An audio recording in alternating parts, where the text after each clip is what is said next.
Seja bem-vindo ao canal e audiolivro. Explore o melhor da literatura na plataforma Odyssey. Nossos audiolivros contam com narrações envolventes e produção de alta qualidade. Capítulo 38. Conhecem o mito do grande depósito de especiaria? Sim, eu também conheço essa história.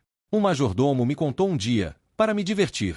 A história diz que é um tesouro de melange, um gigantesco tesouro, tão grande quanto uma montanha, escondido nas profundezas de um planeta distante. Esse planeta não é Arrakis, não é Duna. A especiaria foi oculta muito tempo atrás, antes mesmo do Primeiro Império e da Corporação Espacial. A história diz que Paul Muad'Dib foi para lá e ainda vive ao lado do tesouro, que o mantém vivo e esperando.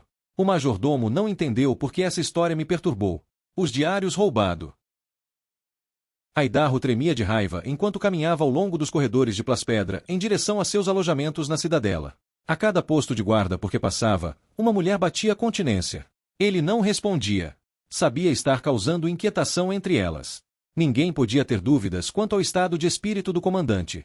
Mas ele não perdia o passo firme. A pesada batida de suas botas ecoava pelas paredes. Ainda podia sentir o gosto do almoço, um familiar cardápio Atreides composto de costeleta, cereais cozidos com uma porção azeda de pseudo-carne, tudo acompanhado de um copo de claro suco cidrit. Moneio o encontrara numa mesa de canto, no refeitório da guarda, com uma tabela regional de operações colocada ao lado do prato. Sem esperar por um convite, Moneio sentara-se diante dele e puxara para o lado a tabela de operações. Trago uma mensagem do Imperador Deus. O tom muito controlado preveniu Aidarro de que esse não era um encontro casual. Outros sentiram isso. Um silêncio perceptível propagou-se pelas mulheres nas mesas próximas, espalhando-se pela sala. Aidarro abandonou suas costeletas. Sim. Estas foram as palavras do Imperador Deus, disse Moneio. Foi má sorte minha que Duncan Aidarro se tornasse enamorado de Vinorei. Esse infortúnio não deve continuar. A raiva fez Aidarro comprimir os lábios, mas ele permaneceu em silêncio. Essa tolice nos coloca a todos em perigo, disse Moneio. Norei é a prometida do Imperador Deus. Aidarro tentou controlar sua raiva, mas as palavras o traíam. Ele não pode casar-se com ela. Por que não? Qual é o jogo dele, Moneio? Sou um mensageiro com uma única mensagem. Nada mais, disse Moneio. A voz de Aidarro era baixa e ameaçadora. Mas ele lhe faz confidências. O Imperador Deus tem compaixão de você, mentiu Moneio. Compaixão! Gritou Aidarro, aprofundando o silêncio na sala. Norei é uma mulher de óbvios atrativos. Mas não é para você. O Imperador Deus falou, zombou Aidarro, e não há apelação. Percebo que entendeu a mensagem. Aidarro fez menção de se levantar da mesa. Aonde vai? Quis saber Moneio. Vou acertar essa situação com ele agora. Isso é suicídio certo, advertiu Moneio. Aidarro olhou furioso para ele, subitamente consciente das mulheres que ouviam atentamente nas mesas à sua volta. Uma expressão que o Muad'Dib teria reconhecido imediatamente surgiu no rosto dele, jogando com o diabo, era como Muad'Dib a chamava. Sabe o que os duques Atreides originais sempre diziam? Perguntou Aidarro, e havia um tom de zombaria em sua voz. É pertinente. Diziam que todas as suas liberdades desaparecem quando você olha para um governante absolutista. Rígido com medo, Moneio inclinou-se na direção de Aidarro e seus lábios quase não se moveram. Sua voz era pouco mais que um sussurro. Não diga tais coisas. Por que uma dessas mulheres poderia relatar? Moneio sacudiu a cabeça, descrente. Você é mais descuidado que todos os outros. Realmente. Por favor. É extremamente perigoso tomar essa atitude. Aidarro ouviu um remexer nervoso propagando-se pelo salão. Ele pode apenas nos matar, disse Aidarro. Moneio falou num sussurro nervoso. Seu tolo. O verme pode dominá-lo ante a menor provocação. O verme, você diz? E a voz de Aidarro era desnecessariamente alta. Você deve confiar nele, disse Moneio. Aidarro olhou para a esquerda e para a direita. Sim, acho que elas ouviram isso. Ele é bilhões e bilhões de pessoas unidas num único corpo, disse Monco. Assim me disseram. Ele é Deus e nós somos mortais. Então, como pode um Deus fazer coisas más? Moneio empurrou a cadeira para trás e se levantou bruscamente. Eu lavo minhas mãos quanto a você. Virou-se e saiu apressado do salão. Aidarro olhou para o refeitório, descobrindo-se no centro das atenções de todas as guardas. Moneio não julga, mas eu faço, disse ele. Para sua surpresa, descobriu alguns sorrisos maldosos entre as mulheres. Todas elas voltaram a comer. Enquanto caminhava ao longo de um corredor da cidadela, Aidarro repetia essa conversa em sua mente, buscando singularidades no comportamento de Moneio. O terror podia ser reconhecido e até mesmo entendido, mas ali parecia haver muito mais que o medo da morte. Muito, muito mais. O verme pode dominá-lo. Aidarro sentia que isso tinha escapado sem que Monei o desejasse. Que poderia significar? Você é mais descuidado que qualquer um dos outros. Aidarro se incomodava por ter de ouvir comparações entre si mesmo e um desconhecido. Quão cuidadosos os outros teriam sido. Chegou à porta do seu alojamento, colocou a mão no fecho de palma e hesitou. Sentia-se como um animal caçado recuando para o seu covil. As guardas do refeitório certamente teriam relatado a conversa para Leto a essa altura. O que iria fazer o Imperador Deus? A mão de Aidarro moveu-se sobre o fecho e a porta girou para dentro. Ele entrou na antessala de seu apartamento e trancou a porta olhando para ela. Será que ele vai mandar suas oradoras peixes me buscarem? Olhou em volta da área de entrada. Tratava-se de um espaço convencional, com prateleiras para roupas e sapatos, um espelho para o corpo inteiro, um armário de armas. Olhou para a porta fechada do armário.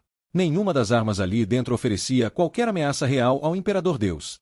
Não havia sequer uma arma laser, embora até mesmo pistolas laser fossem ineficazes contra o verme, de acordo com todos os relatos. Ele sabe que irei desafiá-lo. Aidarro suspirou e olhou para frente, em direção ao portal arqueado que conduzia à sala de estar. Monei substituíra a mobília por peças mais pesadas, mais rígidas, algumas delas reconhecivelmente Fremen, escolhidas nas arcas dos Fremen de museu. Fremen de museu. Aidarro cuspiu e passou pelo portal. 2 passos para dentro do quarto e ele parou, chocado. A luz suave das janelas do norte revelava Vinorei sentada num longo divã. Ela usava um vestido azul brilhante que se colava ao seu corpo, bem revelador. Olhou para ele quando entrou. Graças aos deuses você não foi ferido, disse ela. Aidarro olhou para trás, para a porta de fecho. Depois olhou especulativamente para Vi. Ninguém a não ser algumas guardas selecionadas deveriam ser capazes de abrir aquela porta. Ela sorriu ante a sua confusão. Nós Ishianos fabricamos esses fechos, ela disse. Ele se sentiu temeroso por ela. Que está fazendo aqui? Precisamos conversar. Sobre o quê? Duncan. Ela sacudia a cabeça. Sobre nós. Elas a avisaram, disse ele. Disseram-me para rejeitá-lo. Monei a enviou. 2 mulheres da guarda que ouviram no refeitório. Elas trouxeram a notícia até mim. Acham que você está correndo um perigo terrível. E por isso que está aqui. Ela se levantou num movimento gracioso que fez Aidarro lembrar-se do modo como a avó de Leto, Jéssica, se movia. O mesmo controle fluido dos músculos, cada movimento cheio de beleza. A compreensão veio como um choque. Você é uma Bene Gesserit. Não. Elas estavam entre as minhas instrutoras, mas não sou uma Bene Gesserit. Suspeitas enevoaram-lhe a mente. Que alianças estariam funcionando no Império de Leto? Que saberiam Gola a respeito de tais coisas? As mudanças desde a época em que eu vivi. Suponho que você ainda seja simplesmente Ishiana. Por favor, não zombe de mim, Duncan. Afinal, que é você? Sou a noiva destinada ao Imperador Deus. E vai servi-lo fielmente. Vou. Então nada há para conversarmos. Exceto esta coisa entre nós. Ele pigarreou. Que coisa? Esta atração.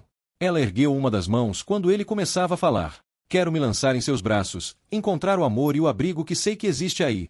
E você deseja isso também. Ele ficou rígido. O Imperador Deus o proíbe. Mas eu estou aqui. Ela deu 2 passos em direção a ele, o vestido ondulando sobre o corpo. Vi.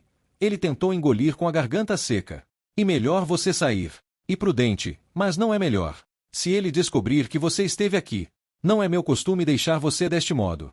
Novamente, ela lhe deteve a resposta erguendo a mão. Fui criada e treinada com um único propósito. Suas palavras o encheram de gélida cautela. Que propósito? Seduzir o Imperador Deus. Oh, ele sabe disso. E não mudaria coisa alguma em mim. Nem eu. Vi chegou um passo mais perto de Aidarro e este sentiu o perfume leitoso de seu hálito. Eles me fizeram muito bem, ela disse. Fui projetada para agradar um Atreides. E Leto diz que seu Duncan é mais Atreides do que muitos nascidos com o nome. Leto.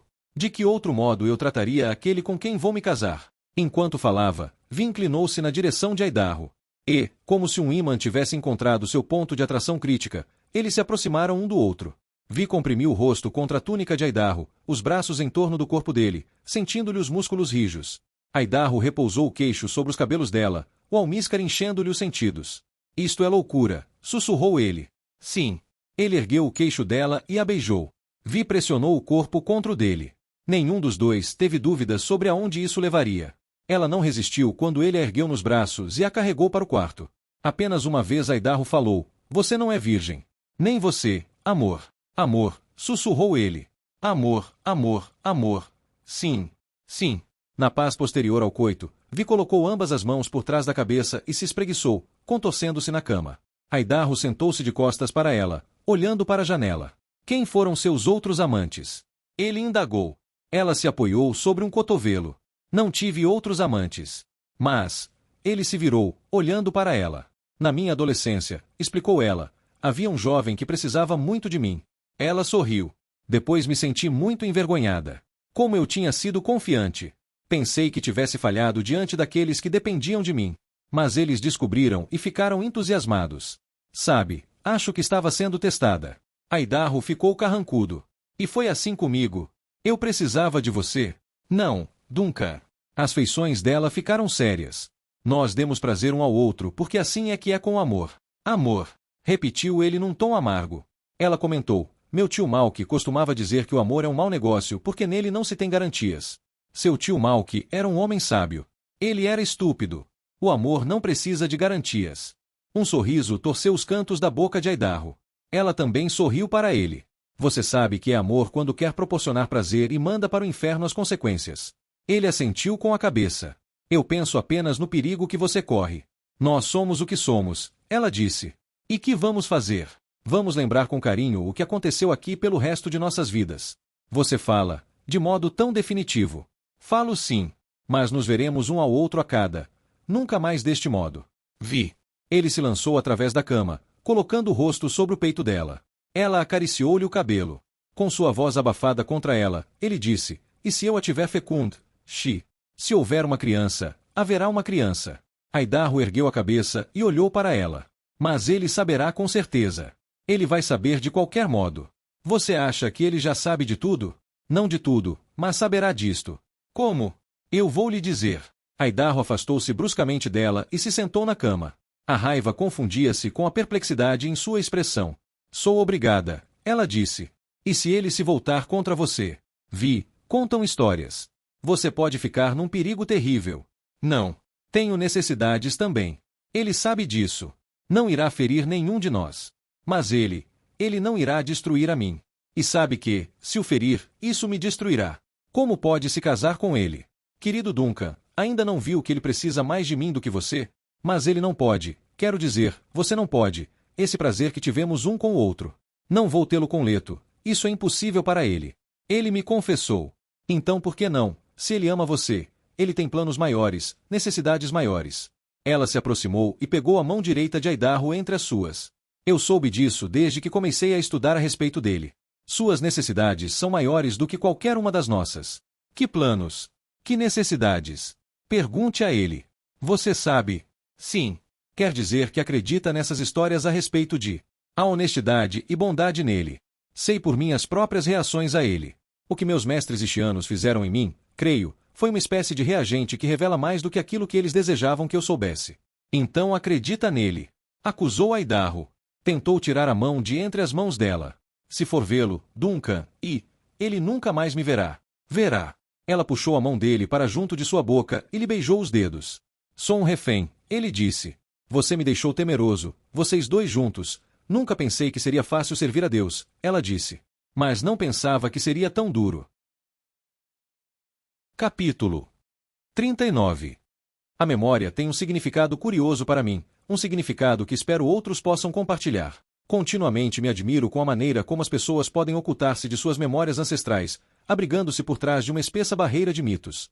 Oh, não espero que elas busquem a terrível proximidade de cada momento vivo que sou obrigado a vivenciar. Posso compreender que não desejem mergulhar numa sopa de insignificantes detalhes ancestrais. Você tem razão em temer que os seus momentos de vida possam ser tomados por outros. E, no entanto, o significado está lá dentro dessas memórias. Nós carregamos em frente toda a nossa ancestralidade como uma onda viva, com todas as esperanças, alegrias, mágoas, agonias e triunfos do nosso passado. Nada dentro dessas memórias permanece totalmente desprovido de significado ou influência, não enquanto houver uma humanidade em alguma parte. Nós temos esse brilhante infinito à nossa volta, esse caminho dourado da eternidade ao qual podemos continuamente dedicar nossa fraca mas inspirada lealdade. Os diários roubados. Eu o convoquei, Moneio, devido ao que minhas guardas me disseram, disse Leto. Eles se encontravam na escuridão da cripta onde, Moneio se lembrou, algumas das decisões mais dolorosas do Imperador Deus se haviam originado. Moneio também ouvirá os relatórios e estivera esperando pelo chamado durante toda a tarde, até que ele veio logo depois do jantar. Um momento de terror o engolfara. É a respeito do Duncan, senhor? É claro que é a respeito do Duncan. Contaram-me, senhor, seu comportamento terminal, Moneio. Moneio curvou a cabeça. Se diz assim, senhor. Quanto tempo até que os Tleilaxu nos possam fornecer um outro? Eles dizem que tem tido problemas, senhor. Pode levar até 2 anos. Sabe o que minhas guardas me disseram, Moneio? Moneio prendeu a respiração. Se o Imperador Deus soubesse da última. Não. Até mesmo as oradoras peixes estavam aterrorizadas com a afronta. Se fosse outro que não Duncan, as mulheres se teriam encarregado de eliminá-lo. Bem, Moneio, disseram-me, senhor, que ele chamou um grupo de guardas e lhes fez perguntas sobre suas origens.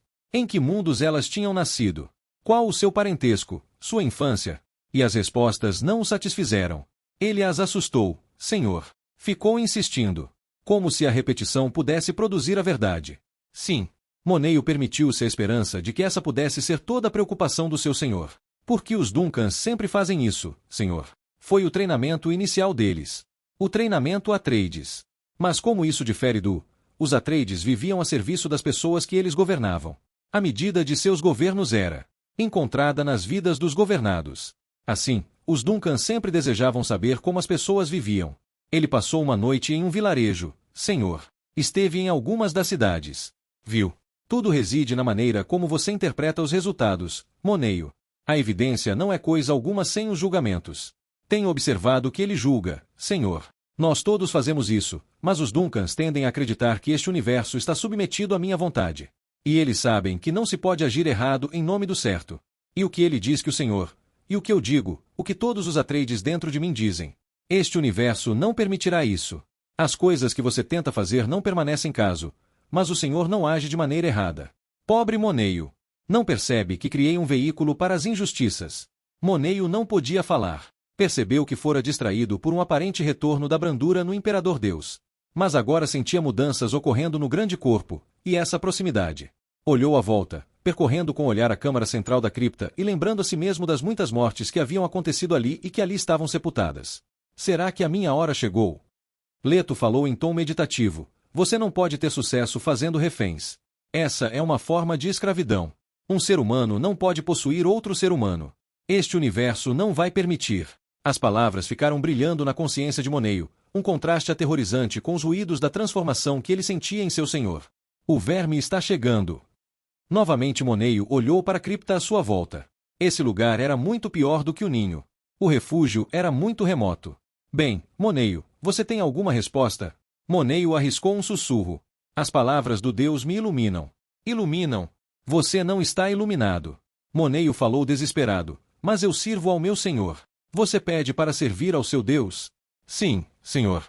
Quem criou a sua religião, Moneio? O senhor.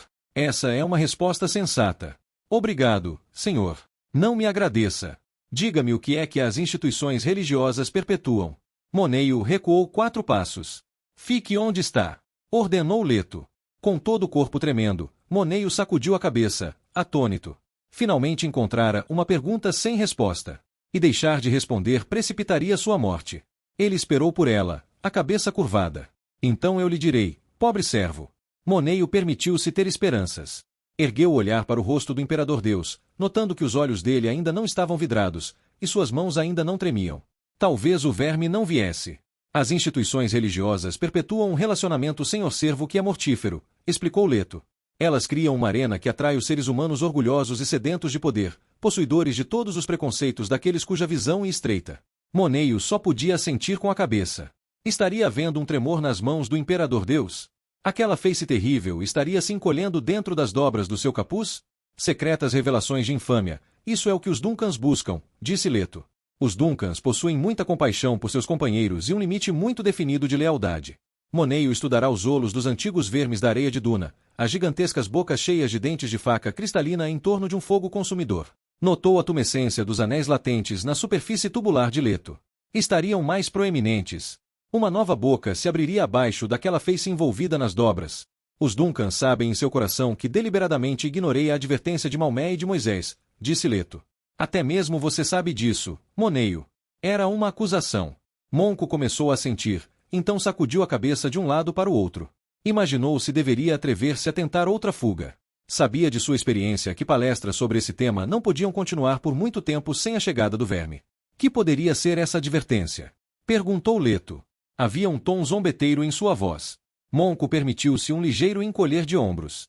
Abruptamente, a voz de Leto trovejou pela câmara, um barítono ancestral que falava através dos séculos. Vocês são servos de Deus, não servos de servos. Moneio entrelaçou as mãos e implorou. Eu sirvo ao Senhor. Moneio, Moneio, disse Leto, a voz baixa e ressonante. 1 milhão de erros não podem criar uma coisa certa, direita. O que é certo se conhece porque perdura. Moneio só podia esperar em trêmulo silêncio. Eu destinara via procriar com você, Moneio, disse Leto. Agora é muito tarde. As palavras levaram um instante para penetrar na consciência de Moneio. Ele sentia que o significado delas estava fora de qualquer contexto conhecido. Vi. Quem era Vi? Oh, sim, a noiva Xiana do Imperador Deus. Procriar comigo? Moneio sacudiu a cabeça. Leto falou com infinita tristeza. Você também deverá passar. Será que todos os nossos trabalhos serão esquecidos como pó?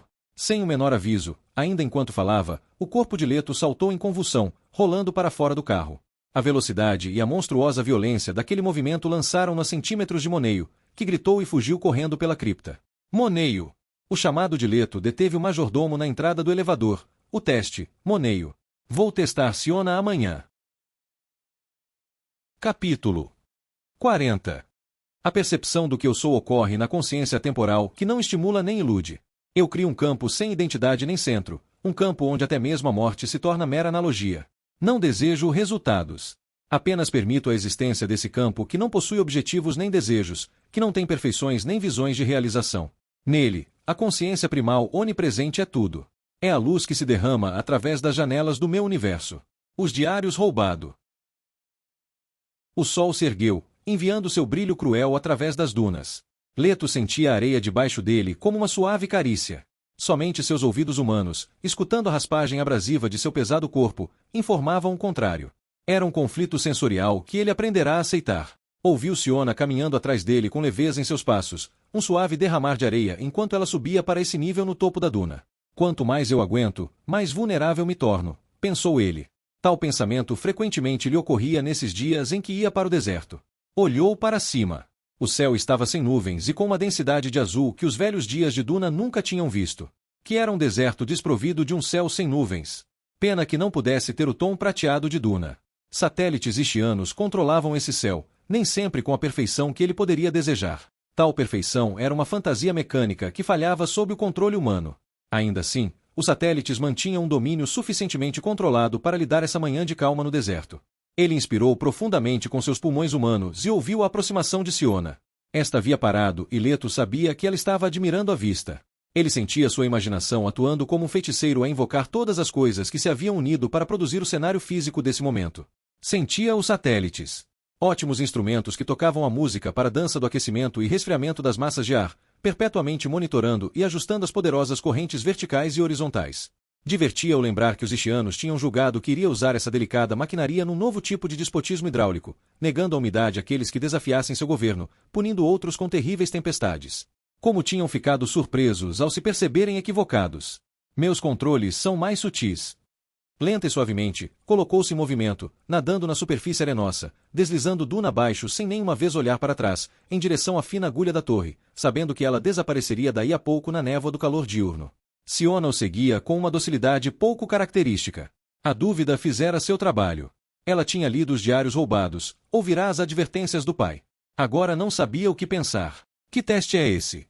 Perguntara a Moneio. Que ele irá fazer? Nunca é a mesma coisa. Como foi que ele o testou? Será diferente com você. Eu somente a confundiria se lhe contasse minha experiência. Leto ouvirá secretamente enquanto Moneio preparava sua filha, vestindo-a com um autêntico traje destilador Fremen, com um manto negro sobre ele, ajustando corretamente as bombas nas botas. Moneio não se havia esquecido. Ele olhou para cima, encarando-a enquanto ajustava as botas. O verme virá. Isso é tudo que lhe posso dizer. Você deve encontrar um modo de viver na presença do verme. Ele se levantara então, explicando a respeito do traje destilador, de como ele reciclava os fluidos do próprio corpo. Fez com que ela puxasse um tubo do bolsão de recolhimento e o sugasse, depois fechasse de novo o tubo. Você estará sozinha com ele no deserto, disse Moneio. O Shai-Hulud nunca fica distante quando se está no deserto. E se eu me recusar a ir? Perguntou ela. Você irá, mas pode não voltar. Essa conversa acontecerá na câmara ao nível do solo da pequena cidadela, enquanto Leto aguardava no ninho. Ele desceu quando já sabia que Siona estava pronta, deslizando na escuridão anterior à aurora sobre sua carreta com suspensores ligados. A carreta ficará numa sala ao nível do solo, depois que Moneio e Siona partiram. Enquanto Moneio andava sobre o solo plano até o seu tóptero e decolava em asas sussurrantes, Leto fez com que Siona testasse o portal fechado da câmara ao nível do solo, então olhou para cima, em direção às alturas impossíveis da torre. O único caminho para fora é através do Sarier, ele dissera. Ele tomou a frente, conduzindo-a para longe da torre, nem mesmo lhe ordenando que o seguisse, confiando em seu bom senso, sua curiosidade e suas dúvidas. O progresso ondulante de Leto levou-o para baixo, ao longo da face escorregadia da duna, e sobre a seção exposta do complexo rochoso do subsolo da torre, depois subindo outra face arenosa em ângulo raso, de modo a criar uma trilha para que Siona seguisse. Os Fremen chamavam esses rastros de compressão de as dádivas de Deus aos cautelosos. Leto movia-se lentamente, dando a Siona um pouco de tempo para que ela reconhecesse que esse era o domínio dele, seu habitat natural. Chegou ao topo de outra duna e se voltou para lhe observar o progresso. Ela se mantivera na trilha que ele fizera e parou somente quando chegou ao topo. O olhar dela voltou-se para o seu rosto, depois ela se virou para fitar o horizonte. Ouviu o rápido fôlego da respiração dela. O ar trêmulo pelo calor ocultava agora o topo da torre. A base podia ser apenas um distante afloramento de rocha. Isso é como era, ele disse. Havia alguma coisa com relação ao deserto que falava a alma eterna das pessoas possuidoras de sangue Fremen. Ele escolhera esse lugar pelo seu impacto como deserto, uma duna ligeiramente mais alta que as outras. Dê uma boa olhada, recomendou ele, depois escorregou pelo outro lado da duna, a fim de remover seu volume do campo de visão dela. Siona voltou-se lentamente outra vez, olhando para longe. Leto sabia qual era a sensação mais íntima produzida pelo que ela via.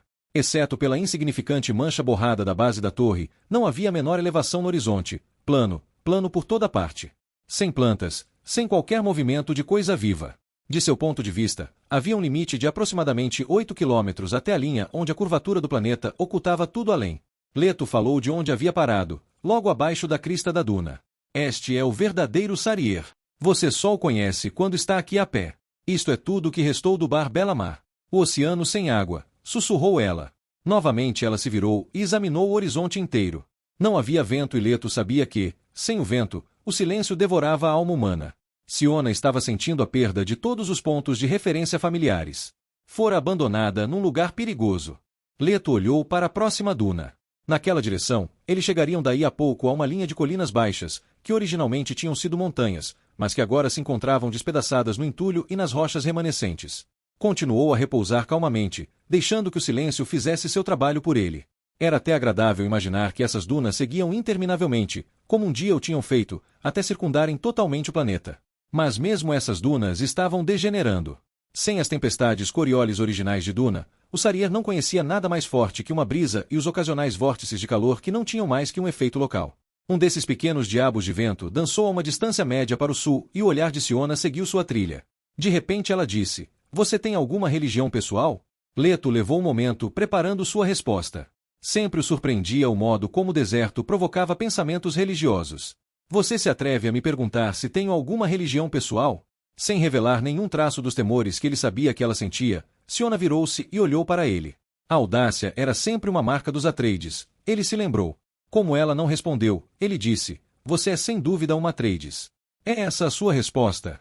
Que é que você realmente quer saber, Siona? Em que você acredita?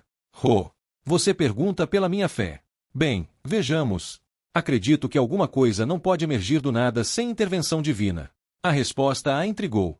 Como é que Natura non facit saltus, ele disse. Ela sacudiu a cabeça, não entendendo a antiga citação que saltara dos lábios dele. Leto traduziu. A natureza não dá saltos. Que língua era essa? Perguntou ela. Um idioma que não é mais falado em parte alguma do meu universo. Por que a usou, então? Para sondar suas memórias ancestrais. Não tenho nenhuma. Só queria saber por que me trouxe aqui. Para lhe dar o sabor do seu próprio passado. Venha até aqui e suba nas minhas costas. Ela hesitou a princípio, depois, percebendo a futilidade de um desafio, desceu pela face da duna e subiu nas costas de Leto. Este esperou até que ela estivesse ajoelhada em cima dele. Não era o mesmo que nos velhos tempos, ele sabia. Ela não tinha ganchos de produtor e não poderia ficar de pé nas suas costas. Ergueu os segmentos frontais ligeiramente para fora da superfície. Por que estou fazendo isto? Ela perguntou. Seu tom de voz dizia que se sentia uma tola lá em cima.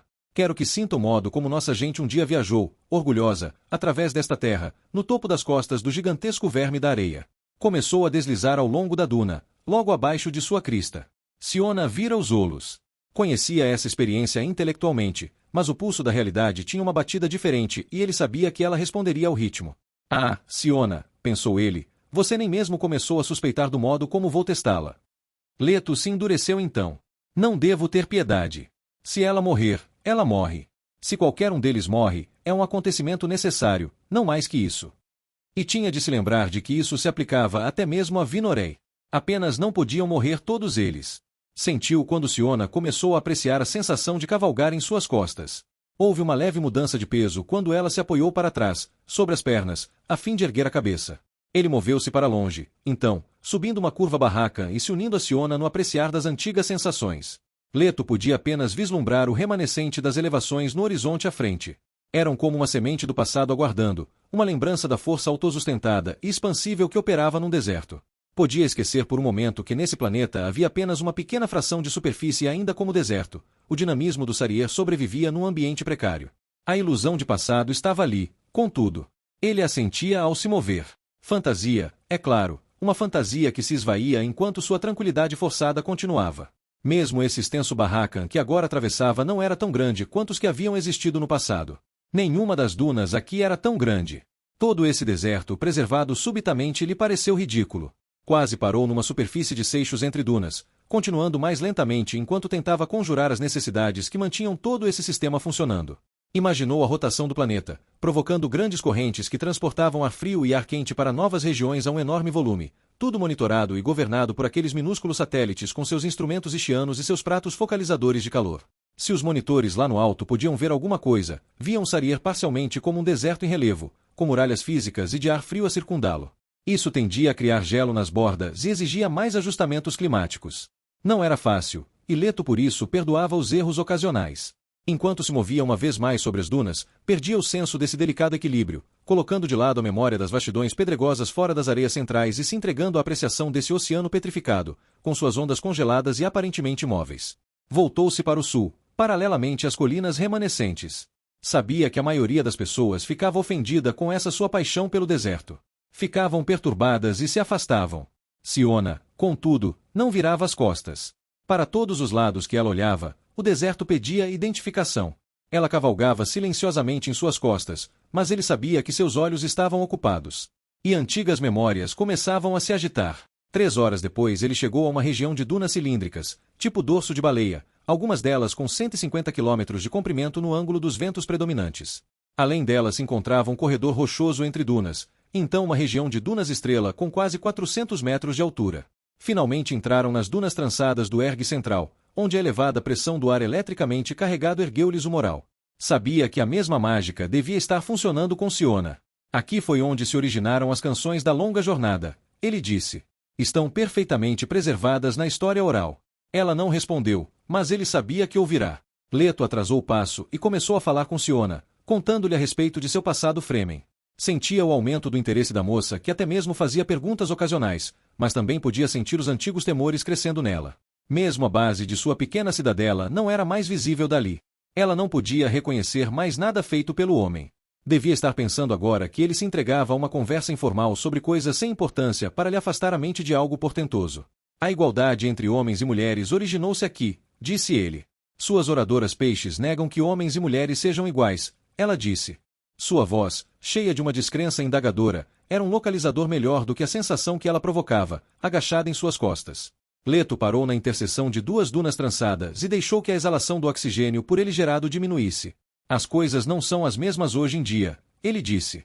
Mas homens e mulheres de fato possuem diferentes exigências evolutivas atuando sobre si. Com os Fremen, entretanto, havia uma interdependência. Isso estimulava a igualdade por aqui, onde as questões da sobrevivência se tornam imediatas. Por que me trouxe aqui? Ela exigiu saber. Olhe atrás de nós, disse ele. Sentiu que ela se virava. Daí a pouco ela disse, que é que eu devo ver? Deixamos algum rastro. Pode ver por onde passamos. Sopra uma brisa fraca agora. Ela cobriu nossos rastros. Suponho que sim, sim. Este deserto nos transformou no que fomos e somos, explicou ele. É o verdadeiro museu das nossas tradições. E nenhuma dessas tradições foi perdida. Leto viu uma pequena tempestade de areia, uma Ghibli, abrindo caminho através do horizonte sul. Notou as estreitas fitas de pó e areia movendo-se adiante dela. Certamente Siona a tinha visto. Por que não me diz para que me trouxe aqui? Ela insistiu. O medo era óbvio em sua voz. Mas eu lhe disse. Não, não disse. Que distância já percorremos, Siona? Ela pensou a respeito. 30 quilômetros. 20. Mais. Posso me mover bem rápido em minha própria terra. Não sentiu o vento em seu rosto? Sim, disse ela, taciturna. Então por que me pergunta a distância? Desça e fique onde eu possa vê-la. Por quê? Bom, ele pensou. Ela acredita que vou abandoná-la aqui e correr mais depressa do que ela pode me seguir. Desça e explicarei. Ela escorregou de suas costas e deu a volta para onde ele podia olhar em seu rosto. O tempo passa rapidamente quando os sentidos estão ocupados, explicou ele. Saímos há mais de 4 horas. Percorremos aproximadamente 60 quilômetros. Por que isso é tão importante? Moneio colocou alimentos secos no bolso do seu manto. Coma um pouco e eu lhe direi. Ela encontrou um cubo seco de protomor e o mordiscou enquanto observava. Era uma autêntica comida antiga dos Fremen, até mesmo com leve adição de melange. Você já sentiu seu passado, explicou ele. Agora deve ser sensibilizada para o seu futuro, o caminho dourado. Ela engoliu. Não acredito no seu caminho dourado. Se vai viver, deve acreditar nele. É esse o seu teste. Ter fé no grande Deus Leto ou morrer. Você não precisa ter qualquer fé em mim. Quero que tenha fé em si mesma. Então, por que é importante ter vindo até onde viemos? Assim compreenderá por quanto ainda tem de seguir. Ela levou a mão à face. Bem aí, onde está, você se encontra no meio do infinito. Olhe à sua volta para perceber o significado do infinito. Ela olhou para a direita e para a esquerda, em direção ao deserto continuo. Vamos caminhar para fora do meu deserto juntos, ele explicou. Só nós dois. Você não caminha, retrucou ela. Uma figura de linguagem. Mas você vai caminhar. Isso eu lhe asseguro. Ela olhou na direção por onde tinham vindo. Então foi por isso que me perguntou a respeito dos rastros. Mesmo que houvesse rastros, você não poderia voltar. Não há nada em minha pequena cidadela que pudesse usar para sua sobrevivência. Nem água. Nada. Ela encontrou o tubo do bolsão de recolhimento em seu ombro, sugou e o recolocou. Ele notou o cuidado com que ela havia selado a extremidade. Mas Siona não puxara sobre a boca a máscara facial, embora Leto tivesse ouvido o pai dela advertindo-a quanto a isso. Queria ter a boca livre para falar. Está me dizendo que eu não poderia fugir de você? Fuja se quiser. Ela descreveu meio círculo, examinando a vastidão desolada. Existe um ditado sobre estas terras abertas, ele disse, que uma direção é tão boa quanto outra. De certo modo, isso é verdade, mas eu não contaria com isso. Mas sou realmente livre para abandoná-lo se quiser. A liberdade pode ser uma condição muito solitária. Ela apontou para o lado íngreme da duna sobre a qual eles tinham parado. Mas eu podia ir até lá embaixo e, se eu fosse você, Siona, não desceria por onde apontou. Ela olhou com raiva para ele. Por quê? No lado íngreme de uma duna, a menos que siga as curvas naturais, a areia pode deslizar sobre você e enterrá-la. Ela olhou para a face inclinada, absorvendo isso. Percebe como as palavras podem ser belas? Perguntou ele. Ela voltou a atenção para o seu rosto. Devemos seguir em frente. Aqui você aprende a valorizar o descanso. E a cortesia. Não há pressa. Mas não temos água, exceto, usado sabiamente, esse traje destilador a manterá viva. Mas quanto tempo vamos levar para? Sua impaciência me preocupa. Mas só temos esta comida seca no meu bolso. Que vamos comer quando? Siona. Já percebeu como está exprimindo nossa situação como mútua? Que iremos comer? Não teremos água. Devemos prosseguir? Quanto tempo vamos levar? Ele percebeu a secura na boca de Siona, enquanto ela tentava responder. Poderia ser que nos tornamos interdependentes? Perguntou ele. Ela falou com relutância. Não sei como sobreviver aqui. Mas eu sei. Ela concordou com um gesto de cabeça. E por que eu deveria partilhar tão precioso conhecimento com você? Perguntou ele. Ela encolheu os ombros, um gesto digno de pena que o sensibilizou. Como o deserto era rápido em eliminar certas atitudes anteriores. Partilharei meu conhecimento com você, ele disse. E você deve encontrar alguma coisa valiosa que possa partilhar comigo. O olhar dela percorreu-lhe o comprimento, parando nas nadadeiras que tinham sido as pernas e os pés dele, depois voltou para o seu rosto. Acordos comprados com ameaças não são acordos, ela disse. Não lhe ofereço a violência. Há muitos tipos de violência, ela disse. E eu trouxe você aqui, onde pode morrer. Será que eu tive escolha nisso? Não é fácil nascer Atreides. Acredite-me, eu sei, ele disse. Você não tinha de fazer isso desse modo. Nisso você está errada. Ele voltou-se na direção oposta a ela e partiu numa trilha senoidal, descendo a duna. Podia ouvi-la tropeçando e escorregando enquanto seguia. Leto parou bem na sombra da duna. Esperaremos o dia passar aqui, explicou. Consome menos água viajar à noite. Capítulo 41. Uma das palavras mais terríveis em qualquer idioma é soldado. Os sinônimos desfilam através da nossa história. Yogani, Trooper, Ussardo, Careebo, Cossaco, Deranzeef, Legionário, Sardaukar, Orador a Peixe, conheço todos eles. Eles se erguem nas fileiras da minha memória para me lembrar. Sempre tenha certeza de que o exército está com você. Os diários roubado. Aidarro finalmente encontrou Moneio nos longos corredores subterrâneos que ligavam os complexos ocidental e oriental da cidadela. Desde o raiar do dia, 2 horas atrás, que Aidarro estivera rondando a cidadela em busca do majordomo, e lá estava ele, bem no fim do corredor, falando com uma pessoa oculta num portal. Moneio era reconhecível, mesmo a essa distância, pela postura e pelo inevitável uniforme branco. As paredes de plaspedra do corredor eram cor de âmbar, ali, 50 metros abaixo da superfície, iluminadas por tiras luminosas ajustadas para as horas diurnas. As brisas frias eram sugadas para estas profundezas por um simples arranjo de asas de movimento livre, que se erguiam como gigantescas figuras em mantos sobre as torres do perímetro, na superfície. Agora que o sol havia aquecido as areias, todas as pás apontavam para o norte, buscando o ar frio que se derramava no Sarier. Aidarro sentia o cheiro de pedra na brisa enquanto caminhava. Sabia o que esse corredor devia representar. Ele tinha algumas das características de um antigo Siet Fremen. O corredor era amplo, suficientemente largo para acomodar a carreta de Leto. E o teto em arco parecia de pedra. Mas as tiras luminosas gêmeas estavam em desacordo. Aidarro nunca vira tiras luminosas antes de ir para a cidadela. Em sua época, elas haviam sido consideradas pouco inviáveis por consumirem muita energia e serem muito dispendiosas em termos de manutenção. Os globos luminosos eram mais simples e mais fáceis de serem substituídos. Mas ele viera a perceber que Leto considerava poucas coisas como inviáveis. O que Leto quer alguém fornece. O pensamento tinha um sentido agourento enquanto Aidarro marchava pelo corredor em direção a Moneio. Pequenas salas enfileiravam-se ao longo do corredor, à maneira do Siet, todas sem portas, com apenas cortinas de tecido castanho avermelhado a ondularem na brisa, bloqueando as entradas. Aidarro sabia que essa área era constituída principalmente de alojamentos para jovens oradoras peixes. Reconheceram uma câmara de reunião, com seus compartimentos para depósito de armas, cozinha, salão de jantar e oficinas de manutenção. Também vira outras coisas por trás da inadequada privacidade das cortinas, coisas que o encheram de fúria. Moneio virou-se ante a aproximação de Aidarro. A mulher com quem Moneio estivera falando recuou e deixou a cortina cair, mas não antes que Aidarro vislumbrasse um rosto mais velho, com ar de comando. Aidarro não reconheceu aquela comandante em particular. Moneio acenou enquanto Aidarro parava a 2 passos de distância. As guardas disseram que esteve procurando por mim. Onde ele está, Moneio? Onde está quem? Moneio olhou Aidarro de cima a baixo, notando o velho uniforme Atreides, preto com falcão vermelho no peito, as botas de cano alto brilhando com polimento. Havia uma aparência ritual no homem.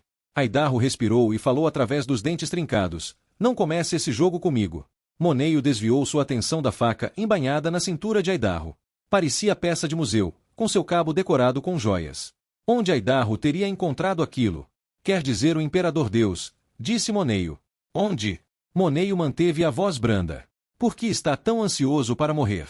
Elas disseram que você estava com ele. Isso foi mais cedo. Vou encontrá-lo, Moneio. Não agora. Aidarro levou a mão à faca. Terei de usar a força para fazê-lo falar? Eu não recomendaria isso. Onde ele está? Já que insiste, está no deserto com Siona. Sua filha? Existe outra Siona? Que estão fazendo? Ela está sendo testada. Quando voltarão?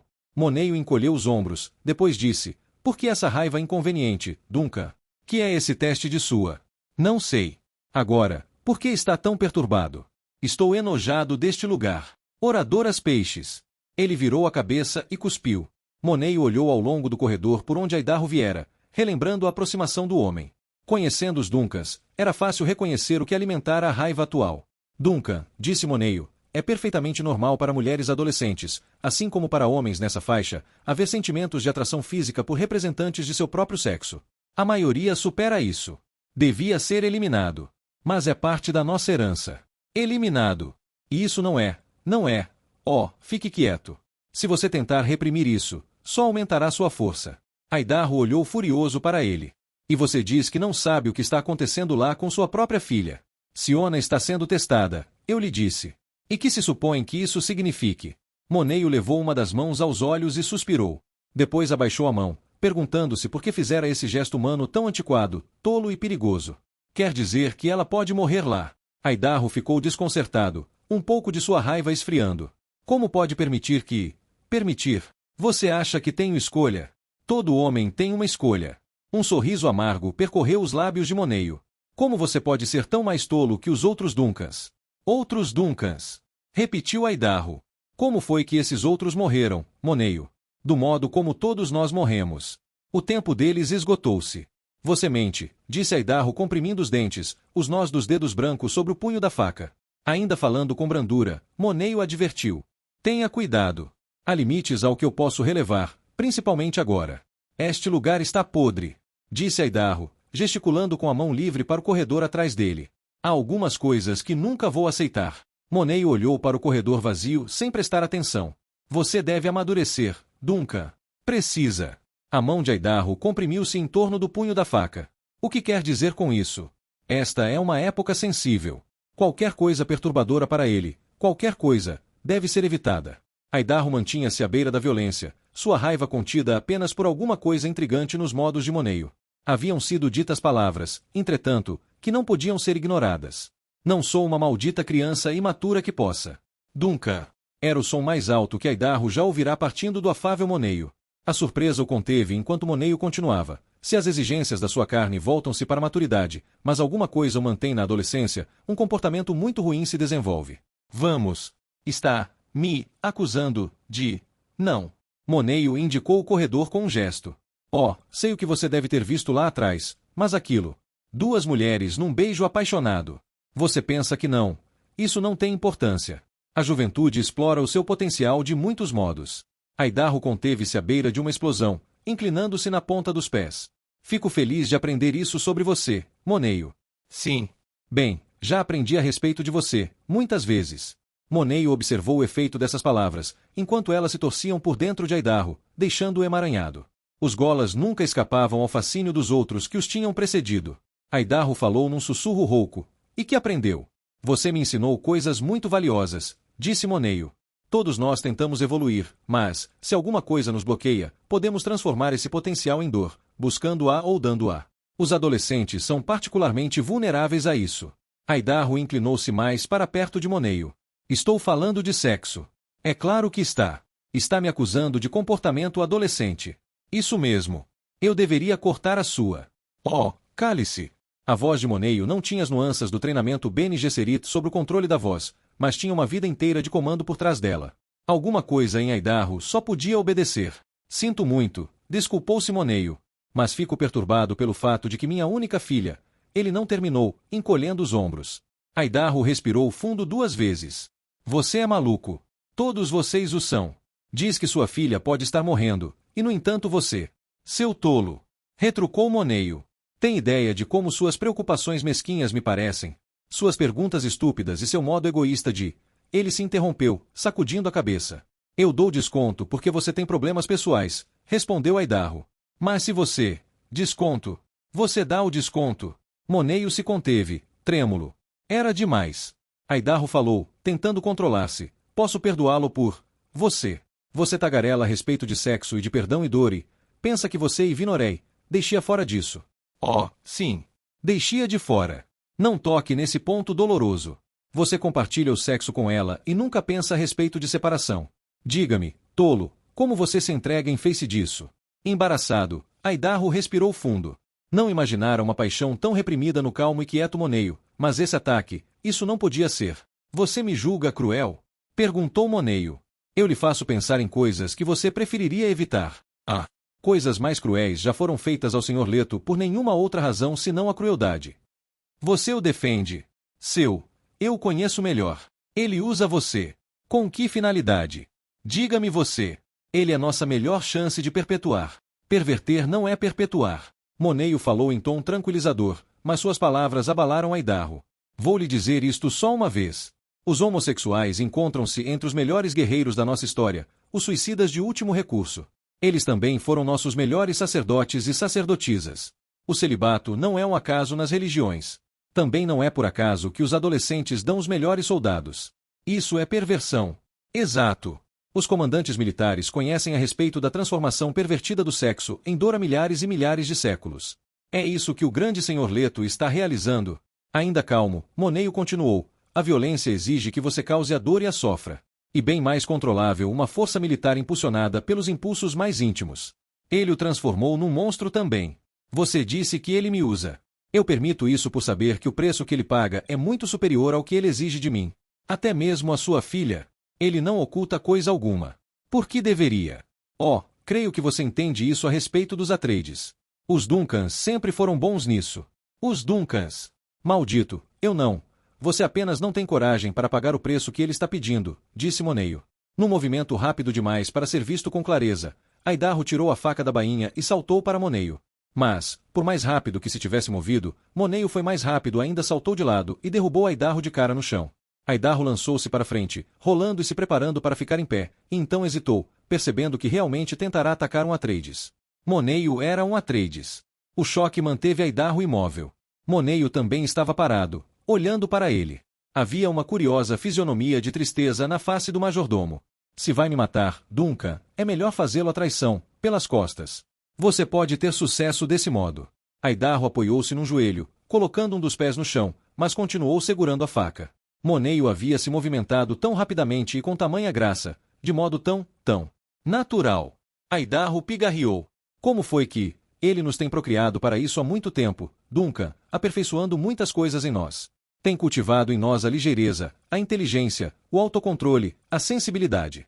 Você é apenas um modelo mais antigo. Capítulo 42. Sabem o que os guerrilheiros dizem muitas vezes? Afirmam que suas rebeliões são invulneráveis à guerra econômica porque eles não possuem economia, vivem parasitariamente daqueles que vão derrubar. Os tolos só deixam de levar em conta o preço que inevitavelmente devem pagar. O padrão é inexorável em suas falhas degenerativas. Repete-se nos sistemas de escravidão, nos estados do bem-estar, nas religiões estratificadas, nas burocracias socializantes, em qualquer sistema que crie e mantenha dependências. Seja um parasita por muito tempo e você não poderá existir sem um hospedeiro. Os diários roubados. Leto e Siona passaram todo o dia nas sombras da duna, movimentando-se apenas na medida em que o sol se movia. Ele ensinou-a a se proteger sob um cobertor de areia durante o calor do meio-dia. Nunca ficava muito quente ao nível das rochas entre as dunas. No cair da tarde, Siona aproximou-se de Leto em busca de calor, um calor que ele sabia possuir em excesso nesses dias. Falavam esporadicamente. Ele lhe contou a respeito da nobreza dos Fremen que haviam dominado essa paisagem. Ela sondou em busca de conhecimentos secretos que ele pudesse estar escondendo. Uma vez ele disse: "Você pode achar curioso, mas é aqui que eu posso ser mais humano." Essas palavras não conseguiram torná-la inteiramente consciente de sua vulnerabilidade humana e do fato de que ela poderia morrer ali. Mesmo quando não estava falando, ela não recolocava a máscara facial de seu traje destilador. Leto reconheceu a motivação inconsciente por trás desse fracasso, mas sabia da futilidade de abordá-lo diretamente. No fim da tarde, o frio da noite já começava a avançar sobre a terra quando ele começou a agradá-la com canções da longa jornada que não haviam sido preservadas pela história oral. Agradou-lhe o fato de ela gostar de uma de suas favoritas, a Marcha de Liet. A melodia é realmente antiga, ele disse, uma coisa pré-espacial da velha terra. Poderia cantá-la novamente. Ele escolheu um de seus melhores barítonos, um artista muito falecido, que enchera vários salões de concertos. As muralhas do passado, além da lembrança, ocultam-me de uma queda ancestral onde todas as águas despencam. Num jogo de espumas, escavando cavernas em argila. Embaixo do rumor da torrente. Quando ele terminou, ela ficou em silêncio por um momento, e então comentou: "É uma canção curiosa para uma marcha." Eles gostavam dela porque podiam dissecá-la. Dissecar. Antes que nossos ancestrais Fremen viessem a este planeta, a noite era o tempo de contar histórias, cantar canções e recitar poesia. Nos dias de Duna, entretanto, ela era reservada à falsa escuridão, à hora do brilho do dia no Siet. A noite era a ocasião em que se podia sair e andar, como estamos fazendo agora. Mas você falou em dissecar. Que a canção significa? Perguntou ele. Oh, é apenas uma canção. Siona. Ela notou a irritação na voz dele e ficou em silêncio. Este planeta é filho do verme, advertiu ele. E eu sou o verme. Ela respondeu com surpreendente despreocupação. Então me diga o que isso significa. O inseto não possui mais liberdade com relação à sua colmeia do que nós com relação ao nosso passado. As cavernas estão lá, com todas as mensagens escritas na espuma das correntezas. Prefiro canções dançantes, ela disse. Era uma resposta petulante, mas Leto preferiu tomá-la como simples mudança de assunto. Contou-lhe a respeito da dança matrimonial das mulheres Fremen, com os passos reminiscentes do rodópio dos diabos de pó. Leto orgulhava-se de ser bom contador de histórias, e era evidente, pela atenção arrebatada de Siona, que ela podia ver as mulheres girando em sua mente, longos cabelos negros impulsionados por antigos movimentos, colando-se sobre rostos há muito reduzidos ao pó. A escuridão quase os envolvia quando ele terminou. Venha, ele disse. O amanhecer e o anoitecer ainda são as horas das silhuetas. Vamos ver se alguém partilha nosso deserto. Siona o seguiu na crista de uma duna e ambos olharam em torno, para o deserto onde a noite chegava. Havia apenas um pássaro bem no alto, atraído pelos movimentos dos dois. Pela disposição das fendas nas pontas das asas e pela forma ele sabia que era um abutre. Apontou-o para Siona. O que eles comem? Perguntou ela. Qualquer coisa que esteja morta, ou quase. Isso a impressionou e ela olhou para os últimos raios de sol tingindo de dourado o rabo do pássaro solitário. Leto insistiu no assunto. Algumas pessoas ainda se aventuram no meu sarier. Algumas vezes, um Fremen de museu se afasta e se perde. Eles realmente só são bons nos rituais. E além disso há as extremidades do deserto e os restos deixados por meus lobos. Diante disso, Siona virou-lhe as costas, mas não antes que ele percebesse o sentimento que ainda a consumia. Siona estava sendo duramente testada. O dia no deserto é pouco gracioso, continuou ele. E por isso que viajamos à noite. Para um Fremen, a imagem do dia é a da areia soprada pelo vento apagando nossos rastros. Os olhos dela brilharam com lágrimas quando ela se voltou, mas suas feições estavam serenas. Que vive neste lugar agora? Abutres, algumas criaturas noturnas, um remanescente ocasional da vida vegetal dos velhos dias, coisas que se enterram. E isso é tudo? Sim. Por quê?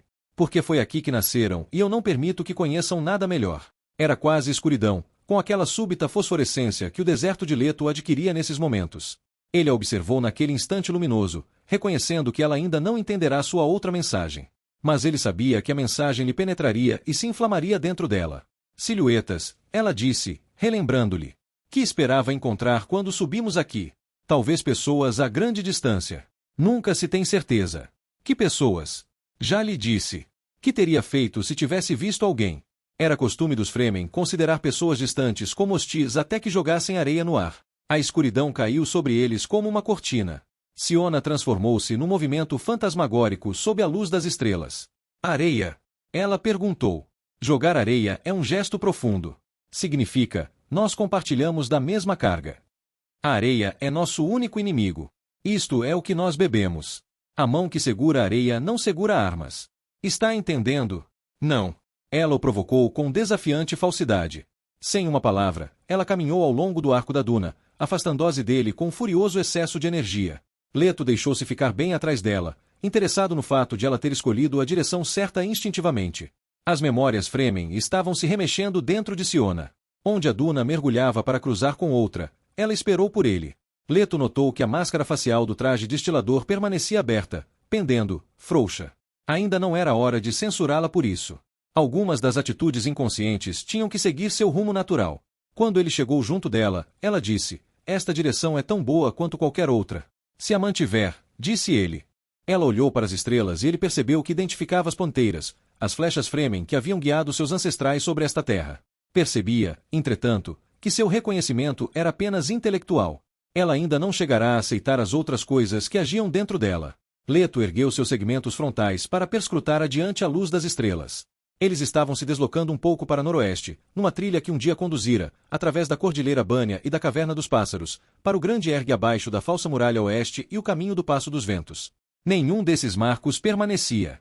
Ele cheirou a fria brisa, que trazia os odores de pó de pedra e mais umidade do que ele julgava agradável. Uma vez mais Siona partiu, mais lentamente dessa vez, mantendo a direção por meio de olhares ocasionais às estrelas. Ela confiara em Leto para confirmar o caminho, mas agora se guiava por si mesma. Ele sentia o torvelinho por baixo dos pensamentos cautelosos dela e sabia que as coisas estavam emergindo. Ela começara a sentir aquela intensa lealdade dos companheiros de viagem em que o povo do deserto sempre confiara. Nós sabemos, pensou ele, que se formos separados de nossos companheiros, estaremos perdidos entre as dunas e as rochas. No deserto, o viajante solitário é um homem morto. Somente o verme vive sozinho aqui. Deixou que ela assumisse a dianteira de modo a que o ruído raspante de sua própria passagem pela areia não fosse muito audível. Ela tinha de pensar no lado humano dele. Ele contava com a lealdade para trabalhar a seu favor. Siona era frágil, cheia de ódio contido, mais rebelde que qualquer outra pessoa que ele já tinha testado. Leto deslizou atrás dela, revendo seu programa de procriação, moldando as decisões necessárias para uma substituição, caso ela falhasse. Enquanto a noite progredia, Siona andava cada vez mais lentamente. A primeira lua estava alta no zênite e a segunda lua, bem acima do horizonte, antes que ela parasse para repousar e comer. Leto ficou satisfeito com a pausa. A fricção criará uma dominância do verme, o ar em volta dele cheio das exalações químicas de seus ajustes térmicos. A coisa em que ele pensava como sendo seu supercarregador de oxigênio soprava de modo contínuo, tornando-o intensamente consciente das fábricas de proteínas e dos recursos em aminoácidos que seu lado verme havia adquirido para acomodar o relacionamento placentário com suas células humanas. O deserto apressava o movimento em direção à sua metamorfose final. Siona parara próximo da crista de uma duna estrela. É verdade que você come areia? Perguntou ela, quando Leto veio ao seu encontro. É verdade. Ela olhou para o horizonte geado pelo luar. Por que não trouxemos um engenho de sinalização? Queria que você aprendesse sobre posses. Ela virou-se em direção a ele e Leto sentiu-lhe a respiração próxima da face. Ela estava perdendo demasiada umidade no ar seco. Ainda não se lembrava da advertência de Moneio. Seria uma amarga lição, sem dúvida alguma. Realmente não entendo, ela disse. E no entanto você se dedica a fazer exatamente isso. E mesmo, de que outro modo poderia me dar algo de valor em troca do que lhe dou? Que é que você me dá? Toda a amargura estava lá, bem como um indício da especiaria de sua comida seca. Eu lhe dou esta oportunidade de estar sozinha comigo, de compartilhar comigo e passar o tempo sem preocupação. Você a desperdiça. E quanto a posses? Ele sentiu-lhe a fadiga na voz, a mensagem da água começando a gritar dentro dela. Eles, os Fremen, eram magnificamente ativos nos velhos tempos, disse ele. E sua visão de beleza limitava-se àquilo que fosse útil. Nunca encontrei um Fremen ganancioso. E que isso deve significar? Nos velhos tempos, tudo que você levava para o deserto era necessário, e isso era tudo que você levava. Sua vida não é mais livre de posses, Siona, ou você não teria perguntado a respeito de um aparelho sinalizador. Por que um sinalizador não é necessário? Ele não lhe ensinaria coisa alguma. Ele moveu-se em torno dela, seguindo a linha indicada pelas ponteiras. Venha, vamos usar esta noite em nosso benefício. Ela correu para caminhar ao lado de seu rosto envolto nas dobras. Que acontecerá se eu não aprender sua maldita lição? Você provavelmente vai morrer. Isso a silenciou por algum tempo. Ela caminhou ao lado dele, dando apenas uma olhadela ocasional para o lado, ignorando o corpo de verme e se concentrando nos remanescentes visíveis de sua humanidade. Depois de algum tempo, ela disse, as oradoras peixes disseram-me que você ordenou a união da qual eu nasci. Isso é verdade.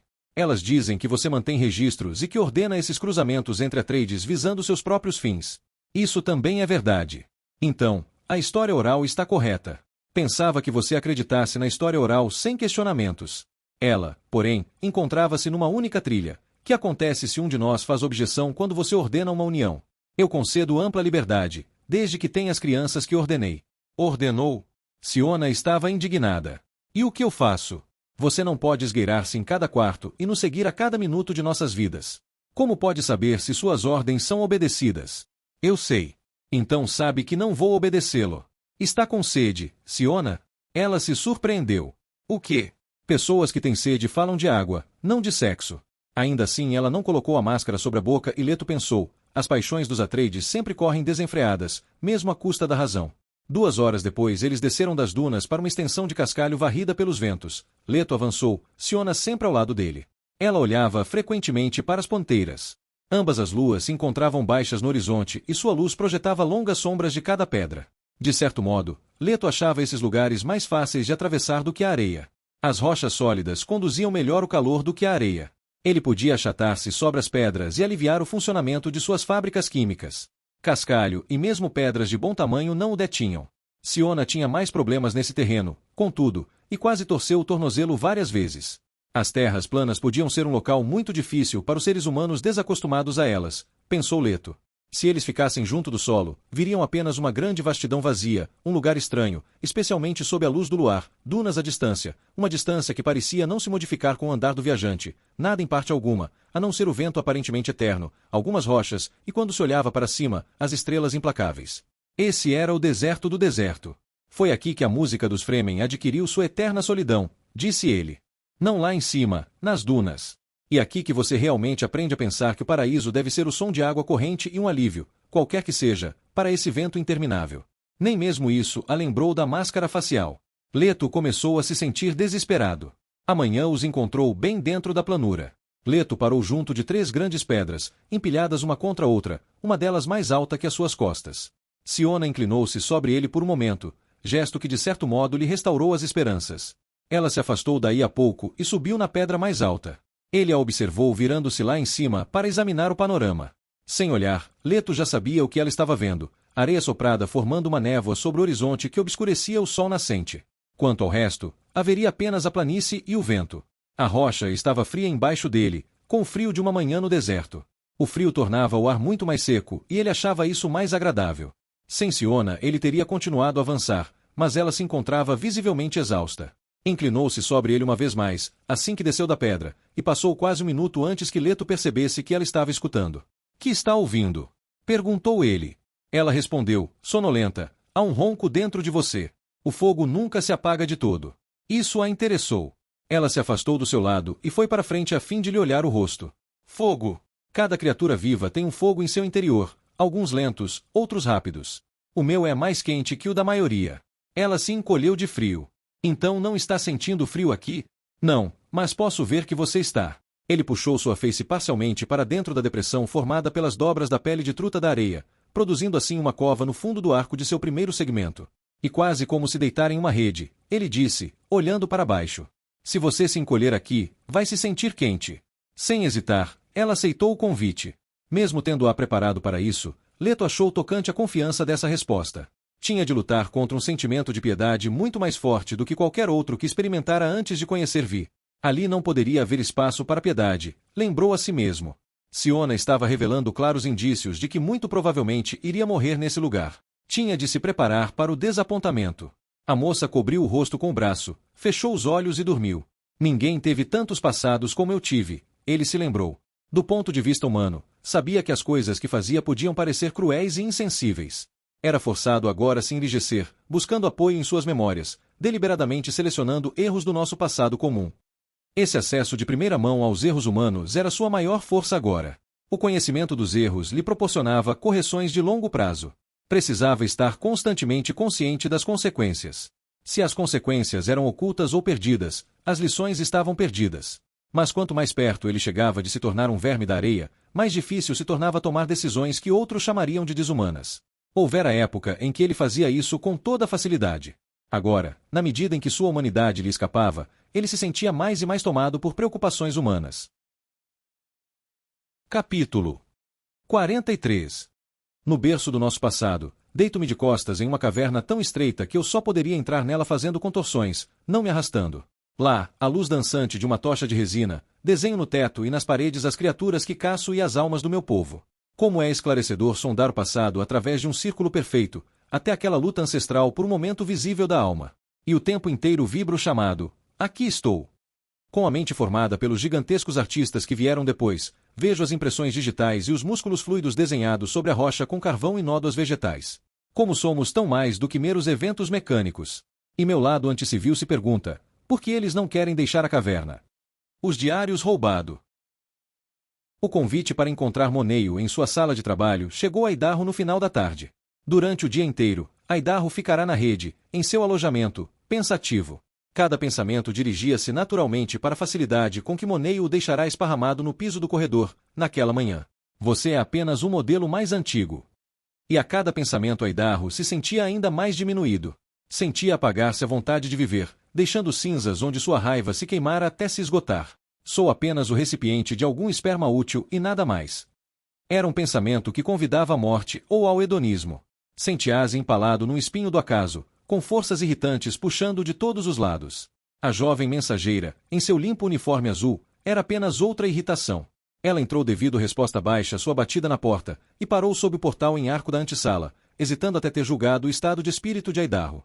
Como as notícias viajam rápido, pensou ele.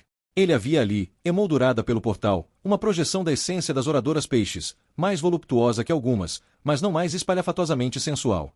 O uniforme azul não ocultava os quadris graciosos, os seios firmes. Ele olhou para o rosto travesso sob o cabelo louro, o corte das acólitas. Moneio me mandou procurá-lo, ela disse. Pergunta se poderia juntar-se a ele em seu gabinete de trabalho. Aidarro vira o gabinete de trabalho várias vezes, mas ainda se lembrava melhor de sua primeira visita. Sabia, ao entrar na sala, que era o lugar onde Moneio passava a maior parte do tempo. Havia uma mesa de madeira marrom, riscada por finos grãos dourados. Tinha 2 metros por 1 e se apoiava sobre pernas curtas, em meio a almofadas cinzentas. Essa mesa parecerá a Aidarro alguma coisa rara e dispendiosa, escolhida para se destacar no ambiente. E as almofadas, que eram do mesmo tom cinzento do piso, das paredes e do teto, eram as únicas mobílias. Considerando-se o poder de seu ocupante, a sala era pequena, não mais que 5 metros por 4, com teto elevado.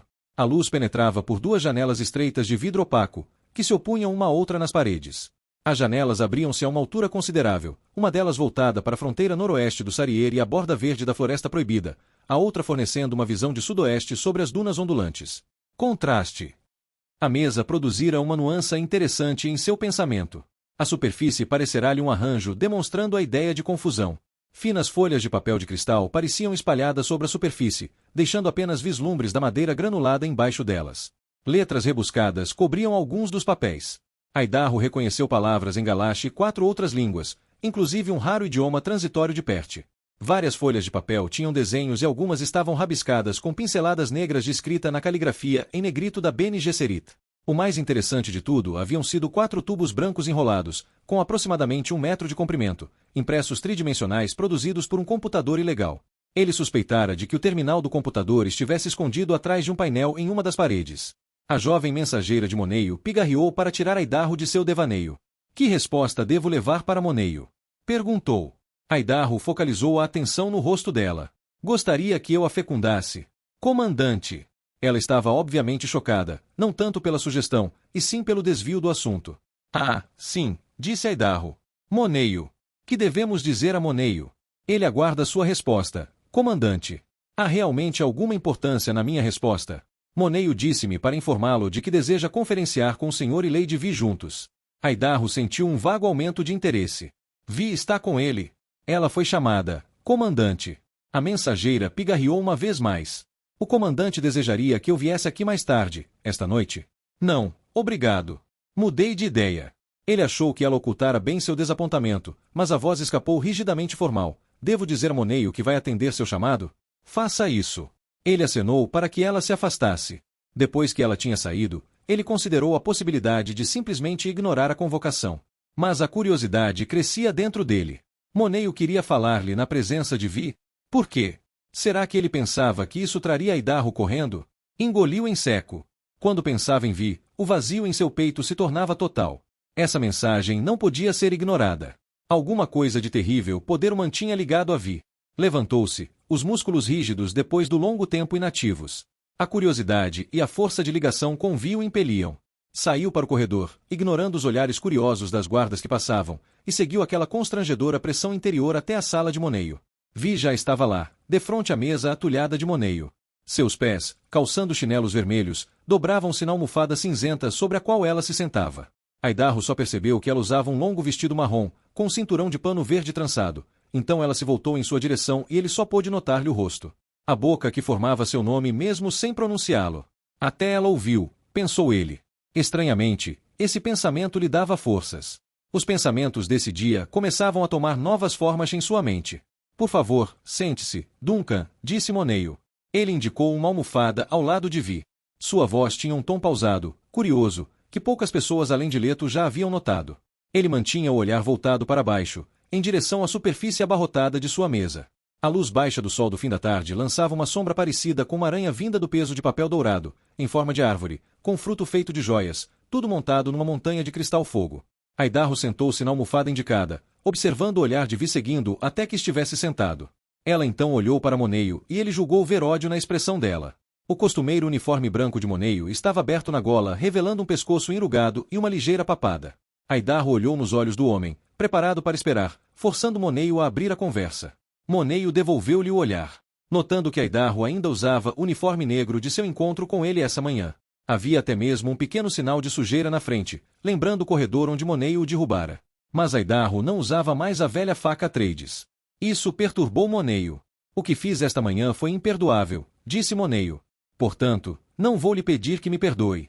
Apenas lhe peço que compreenda. Vi não pareceu surpresa por essa abertura, notou Aidarro. Isso revelava muito a respeito do assunto que os dois tinham estado discutindo antes da sua chegada. Como Aidarro não respondesse, Moneio disse, eu não tinha o direito de fazê-lo sentir-se inadequado. Aidarro percebeu que sentia uma reação curiosa aos modos e palavras de Moneio.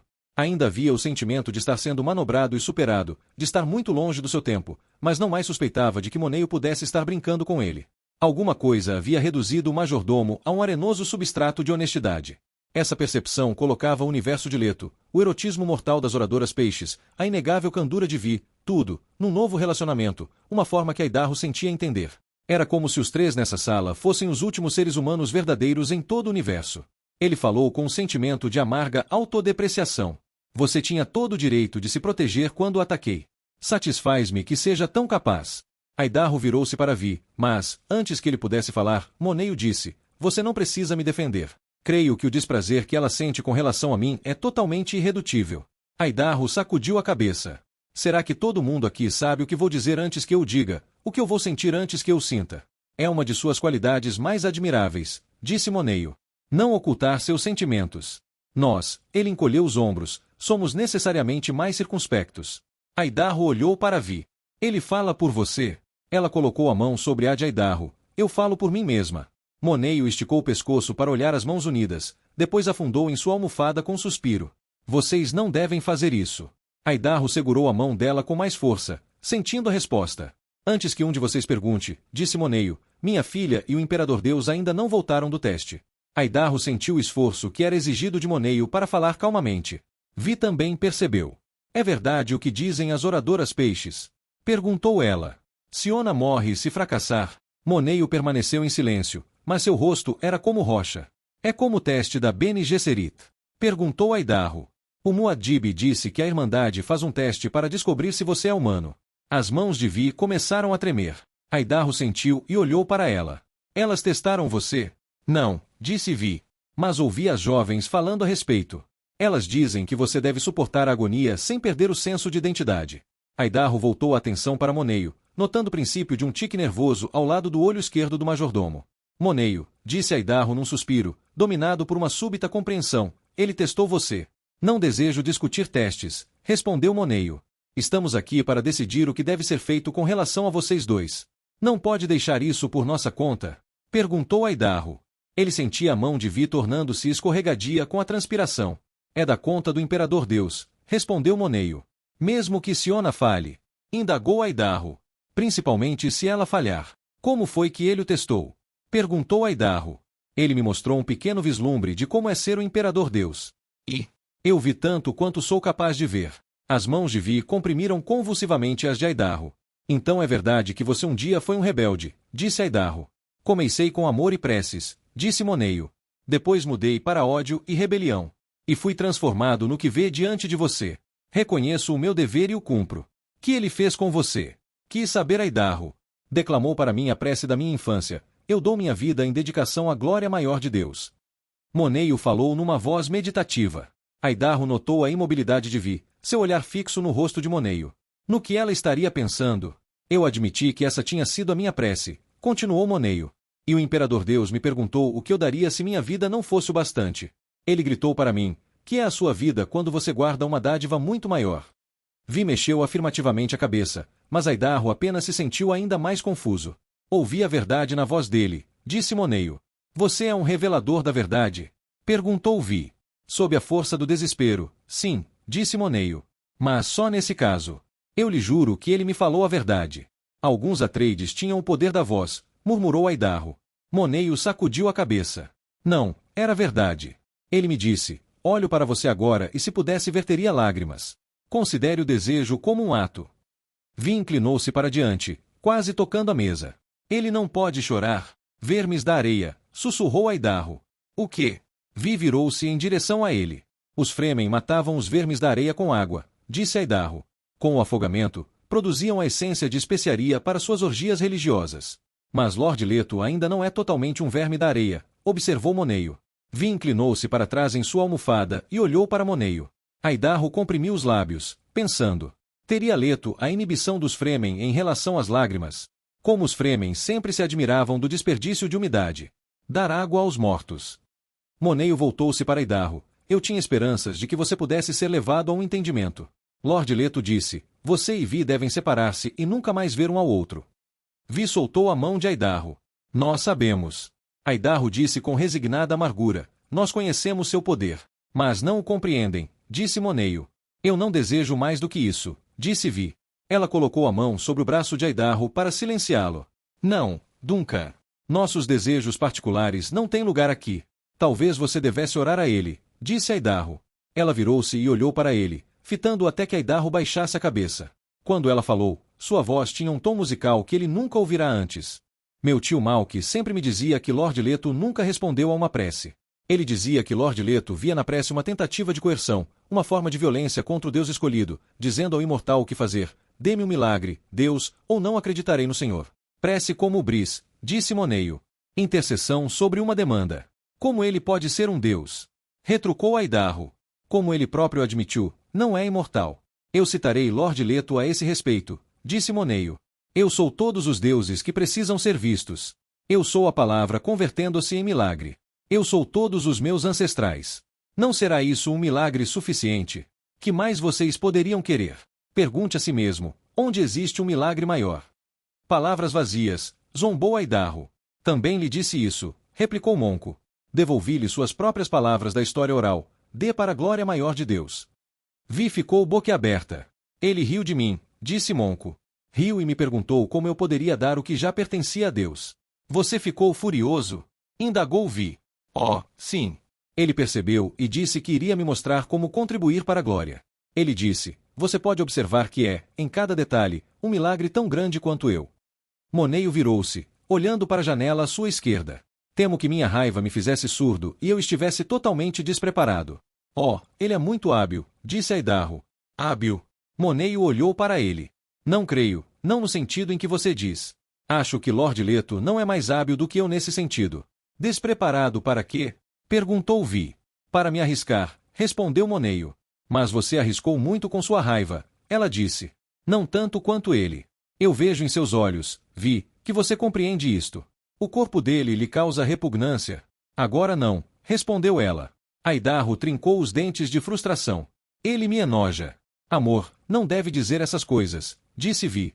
E você não deve chamá-lo de amor, censurou Moneio. Você prefere que ela aprenda a amar alguém mais perverso e brutal do que qualquer Barão Harkonnen já sonhou ser, disse Aidarro. Moneio comprimiu os lábios, depois disse, Lord Leto me falou a respeito desse homem perverso do seu tempo, Duncan. Não creio que você entendesse o seu inimigo. Ele era gordo, monstruoso. Ele era um caçador de sensações, disse Moneio. A gordura era um efeito colateral, ou então uma sensação em si mesmo, pois ela ofendia as pessoas e ele adorava ofendê-las. O barão consumiu apenas alguns planetas, disse Aidarro. Leto consome o universo. Amor, por favor, protestou Vi. Deixe-o falar. Quando eu era jovem e ignorante, como minha Siona e este pobre tolo, fiz coisas semelhantes. E por isso que deixou sua filha partir para a morte. Perguntou Aidarro. Amor, isso é crueldade, disse Vi. Duncan, sempre foi uma de suas falhas buscar a histeria. Eu advirto que a ignorância floresce a partir da histeria. Seus genes proporcionam vigor e você pode inspirar algumas oradoras peixes, mas você é um líder fraco. Não tente me enfurecer, disse Aidarro. Sei muito bem que não devo atacá-lo, mas não me provoque tanto.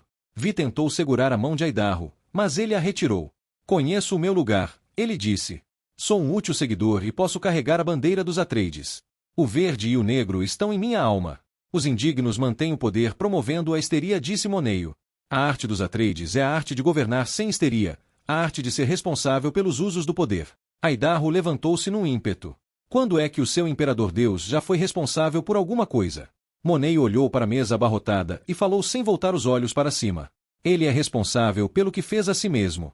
Depois ergueu os olhos brilhantes. Você não tem coragem, Duncan, de aprender porque ele fez isso a si mesmo. E você tem. Quando eu estava no auge da fúria, disse Moneio, e ele via a si próprio através dos meus olhos, ele disse, como se atreve a ser ofendido por mim? E foi então, Moneio engoliu em seco, que ele me fez ver o horror, que ele já tinha visto. Lágrimas rolaram dos olhos de Moneio, descendo por suas faces. E fiquei apenas feliz por não ter sido obrigado a tomar tal decisão, por poder me contentar em ser um seguidor. Eu o toquei, sussurrou Vi. Então você sabe? Perguntou Moneio. Sem ter visto, eu sei, ela disse. Em voz baixa, Moneio continuou, quase morri daquilo. Ele estremeceu, então olhou para Aidarro. Você não deve. Malditos sejam todos vocês. Explodiu Aidarro. Levantou-se e saiu correndo da sala. Vi ficou olhando, seu rosto uma máscara de angústia. Oh, Duncan, sussurrou. Está vendo? Perguntou Moneio. Você estava errada. Nem você nem as oradoras peixes puderam melhorar o gênio dele. Mas você, Vi, você só contribuiu para sua destruição. Em sua aflição, Vi voltou-se para Moneio. Não vou tornar a vê-lo. Para Aidarro, a passagem em direção aos seus alojamentos tornou-se uma das ocasiões mais difíceis de que tinha memória. Tentava imaginar seu rosto como uma máscara de Plastiel, imóvel para ocultar a turbulência interior. Nenhuma das guardas por que passava podia ver sua dor. Não sabia que a maioria delas fizera suposições precisas quanto às suas emoções e tinha compaixão por ele. Todas elas tinham assistido a palestras a respeito dos Duncans e haviam aprendido a ler bem suas emoções. No corredor perto de seus alojamentos, Aidarro encontrou Naila caminhando lentamente em direção a ele. Havia alguma coisa no rosto dela, uma aparência de indecisão e perda, que o deteve brevemente e quase o tirou de sua concentração interna. Amiga, disse ele, falando quando estava a apenas alguns passos dela. Ela olhou para ele, o reconhecimento óbvio em sua face quadrangular. Que mulher estranha, pensou ele. Não sou mais amiga, ela disse, e passou por ele sem se virar. Aidarro voltou-se, olhando para as costas dela, aqueles ombros pesados, aquela insinuação de músculos terríveis. Para que será que ela foi preparada? Ele se perguntou. Mas foi apenas um pensamento passageiro. Logo suas preocupações retornaram, mais fortes que antes. Ele caminhou mais alguns passos até o quarto. Uma vez lá dentro, Aidarro parou com os punhos contraídos. Não tenho mais laços com época alguma, pensou. E como era estranho que esse não fosse um pensamento de liberdade. No entanto, sabia que tinha feito aquilo que libertara Vi de seu amor por ele. Sentia-se diminuído. Em breve ela iria pensar nele como um bobo, pequeno e petulante, dominado apenas pelas próprias emoções. Podia sentir-se apagado das preocupações imediatas dela. E aquele pobre Moneio. Aidarro sentia a forma das influências que tinham formado o dócil majordomo. Dever e responsabilidade. Que abrigo seguro eram elas num tempo de decisões difíceis. Um dia eu fui assim, pensou Aidarro. Mas isso foi em outra época, outra vida. Capítulo 44. Os Duncans às vezes perguntam se compreendo as ideias exóticas do nosso passado. E, se as compreendo, então por que não posso explicá-las? O conhecimento, os Duncans acreditam, resume-se apenas aos pormenores. Tento explicar-lhes que todas as palavras são plásticas. As imagens verbais começam a ser distorcidas no momento em que são pronunciadas. As ideias embebidas na linguagem exigem uma língua determinada para serem expressas. Essa é a própria essência do significado da palavra exótico. Percebe como começa a se distorcer? A tradução cambaleia na presença do exótico. O galash que eu falo aqui impõe-se a si próprio. É uma moldura externa de referência, um sistema particular. O perigo espreita em todos os sistemas. Os sistemas incorporam as crenças implícitas de seus criadores.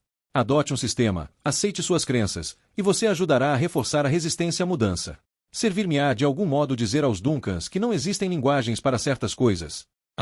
Mas os Duncans acreditam que todas as linguagens me pertencem. Os diários roubados. Por 2 turnos completos de dias e noites, Siona deixou de fechar a máscara sobre o rosto, perdendo água preciosa a cada respiração.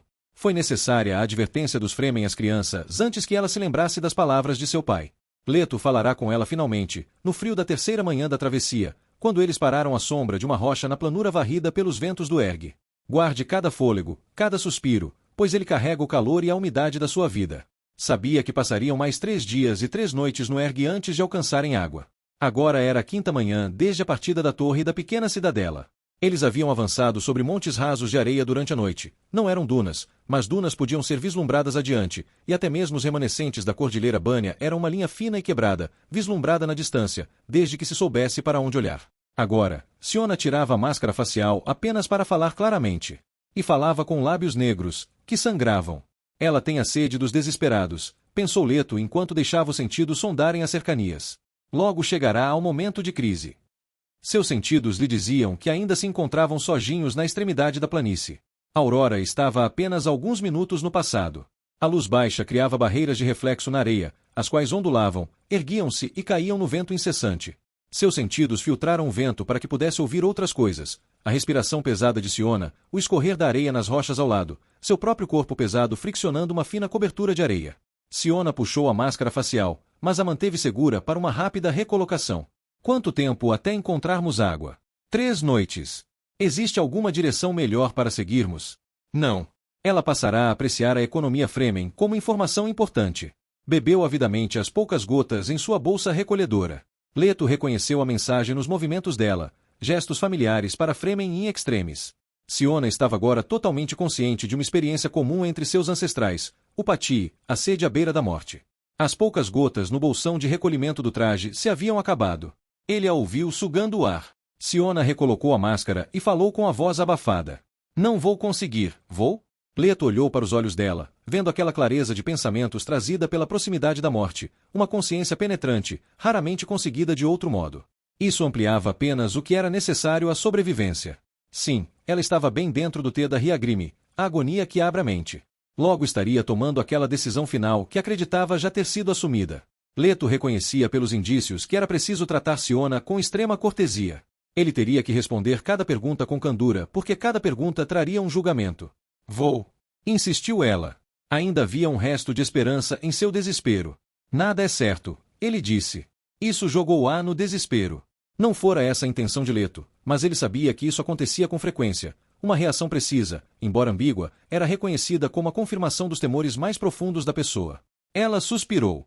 Sua voz abafada pela máscara sondou uma vez mais. Você tinha alguma intenção especial para mim em seu programa de procriação? Não era uma pergunta. Todas as pessoas têm intenções, disse ele. Mas você queria minha concordância total. É verdade. Como podia esperar que eu concordasse quando sabe que odeio tudo a seu respeito? Seja honesto comigo. O tripé onde assenta a concordância é formado pelo desejo, o conhecimento e a dúvida. Honestidade e precisão têm muito pouco a ver. Por favor, não discuta comigo. Sabe que estou morrendo. Eu a respeito demasiado para discutir com você. Ele ergueu ligeiramente os segmentos frontais, sondando o vento. Já começava a trazer o calor do dia, mas havia muita umidade para o seu conforto. Lembrava-lhe de que, quanto mais ordenava o clima controlado, mais coisas existiam exigindo controle. Os absolutos só levavam mais perto das indeterminações. Você diz que não está discutindo, mas... A discussão fecha as portas dos sentidos, disse ele, abaixando-se de novo na superfície. Ela sempre mascara a violência. Uma discussão, se prolongada por muito tempo, sempre conduz à violência. Não tenho intenções violentas com relação a você. Que quer dizer com desejo, conhecimento e dúvida? O desejo une os participantes. O conhecimento estabelece os limites do diálogo. A dúvida molda as perguntas. Ela aproximou-se a fim de olhar diretamente para o rosto dele de menos de 1 metro de distância. Como era singular, ele pensou, que o ódio pudesse fundir-se tão completamente com a esperança, o medo e a admiração. Poderia me salvar? Existe um modo. Ela sentiu com a cabeça e Leto percebeu que Siona havia saltado para a conclusão errada. Você quer trocar isso pelo meu acordo? Ela acusou. Não. Se eu passar no seu teste. Não é meu teste. De quem é? Ele deriva de nossos ancestrais comuns. Siona abaixou-se para se sentar na rocha fria e ficou em silêncio. Ainda não se sentia pronta para pedir pelo lugar de repouso dentro da borda quente do segmento frontal. Leto julgou poder ouvir o grito que esperava dentro da garganta dela. Agora suas dúvidas estavam em ação. Ela estava começando a se perguntar se ele realmente podia ser encaixado naquela imagem do último tirano. Olhou para ele com aquela terrível limpidez que Leto havia identificado nela, que o faz fazer o que faz. A pergunta era bem colocada. Ele disse, a necessidade de salvar o meu povo. Que povo? Minha definição é mais ampla que a de qualquer outro, mesmo que a da Bene Gesserit, que julga ter definido o que é ser humano. Refiro-me à eterna linha de toda a humanidade, qualquer que seja a definição. Está tentando me dizer. Sua boca tornou-se muito seca para continuar falando. Ela tentou acumular saliva. Leto viu os movimentos dentro da máscara facial. Sua pergunta era óbvia, contudo, e ele não esperou. Se não fosse eu, agora não haveria gente em parte alguma, gente alguma. E o caminho rumo a essa extinção da humanidade era mais horrendo do que a imaginação mais extravagante poderia conceber. Sua suposta presciência, retrucou ela. O caminho dourado ainda permanece aberto. Eu não confio em você. Por que não somos iguais? Sim. Mas somos interdependentes. Qual a necessidade que tem de mim? Ah, o grito do jovem incerto do seu nicho. Sentia força dentro dos laços secretos da dependência e se forçou a ser duro. A dependência gera fraqueza. Você é o caminho dourado, disse Leto. Eu? Era quase um sussurro. Você leu aqueles diários que roubou de mim. Eu estou neles, mas onde está você? Olhe para o que eu criei, Siona. E você? Você não pode criar nada a não ser você mesma. Palavras, mais palavras habilidosas. Não sofro por ser adorado, Siona. Sofro por nunca terem gostado de mim. Talvez. Não me atrevo a ter esperanças com relação a você. Qual é o propósito daqueles diários? Uma máquina haitiana os registra. Deverão ser encontrados numa época distante. Farão as pessoas pensarem. Uma máquina haitiana? Você desafia o jihad. Há uma lição nisso também. O que tais máquinas realmente fazem? Elas aumentam o número de coisas que podemos fazer sem pensar. E coisas que nós fazemos sem pensar. Esse é o verdadeiro perigo. Olhe a distância que você caminhou neste deserto sem pensar na sua máscara facial. Você podia ter me avisado. E aumentar a sua dependência. Ela olhou para ele por um momento, depois disse, por que deseja que eu comande as suas oradoras peixes? Você é uma mulher Atreides, cheia de iniciativa e capaz de pensar com independência. Você pode ser sincera apenas para se manter fiel à verdade tal como a vê. Foi gerada e criada para acomodar. O que significa ser livre da dependência. O vento fazia rodopiar o pó e a areia em torno deles enquanto ela pesava as palavras de Leto. E se eu concordar, vai me salvar? Não. Ela estivera tão certa de que a resposta seria o oposto que levou várias batidas do coração para que pudesse compreender aquela única palavra. Durante esse tempo, o vento diminuiu ligeiramente, expondo uma vista da paisagem de dunas até os restos da cordilheira Bânia. O ar ficou subitamente gelado com aquele frio que fazia tanto para roubar a umidade da carne quanto a luz solar mais quente. Parte da consciência de Leto detectou a oscilação do controle do clima. Não. Ela estava tão intrigada quanto furiosa. Não faço acordos de sangue com pessoas em quem devo confiar. Ela sacudiu a cabeça lentamente, de um lado para o outro, mas seu olhar permaneceu fixo no rosto dele. Que irá fazê-lo salvar-me? Nada me obrigará a fazer isso. Por que acha que me levaria a fazer por você o que não pode fazer por mim? Esse não é o caminho que leva à interdependência. Os ombros dela abaixaram-se. Se não posso fazer um acordo com você ou forçá-lo a, então você deve escolher outro caminho. Que coisa maravilhosa é observar o crescimento explosivo da compreensão, ele pensou. As feições expressivas de Siona não lhe ocultavam coisa alguma. Ela focalizou a atenção em seus olhos, fitando-os como se quisesse penetrar em seus pensamentos. Uma nova força surgiu em sua voz abafada. Você me faria conhecer tudo a seu respeito, mesmo cada fraqueza. Você roubaria de mim o que eu daria abertamente. A luz da manhã atingia-lhe duramente o rosto. Não lhe prometo coisa alguma. Nem eu exijo isso, disse Leto. Mas vai me dar água se eu pedir? Não é apenas água. Ela acenou afirmativamente com a cabeça. E eu sou Atreides. As oradoras peixes não ocultavam a lição referente a essa suscetibilidade especial nos genes dos Atreides. Ela sabia de onde a especiaria se originava e o que poderia fazer com ela. As instrutoras, nas escolas das oradoras peixes, nunca lhe tinham falhado. E as pequenas adições de melange na comida seca de Siona também tinham feito seu trabalho. Essas dobras pequenas e curvas ao lado do meu rosto, disse Leto. Acaricie uma delas suavemente com o dedo e ela produzirá algumas gotas de umidade pesadamente carregadas de essência de especiaria. Ele viu a compreensão nos olhos dela. Memórias que não reconhecia como memórias estavam falando para ela. E Siona era o resultado de muitas gerações através das quais a sensibilidade dos Atreides fora aumentada. Mesmo a urgência de sua sede não fez com que ela agisse. Para ajudá-la a superar a crise, contou-lhe a respeito das crianças Fremen buscando trutas da areia na borda de um oásis e tirando a umidade delas para uma rápida revitalização. Mas eu sou Atreides, ela disse. A história oral diz a verdade. Então eu poderia morrer disso? Esse é o teste.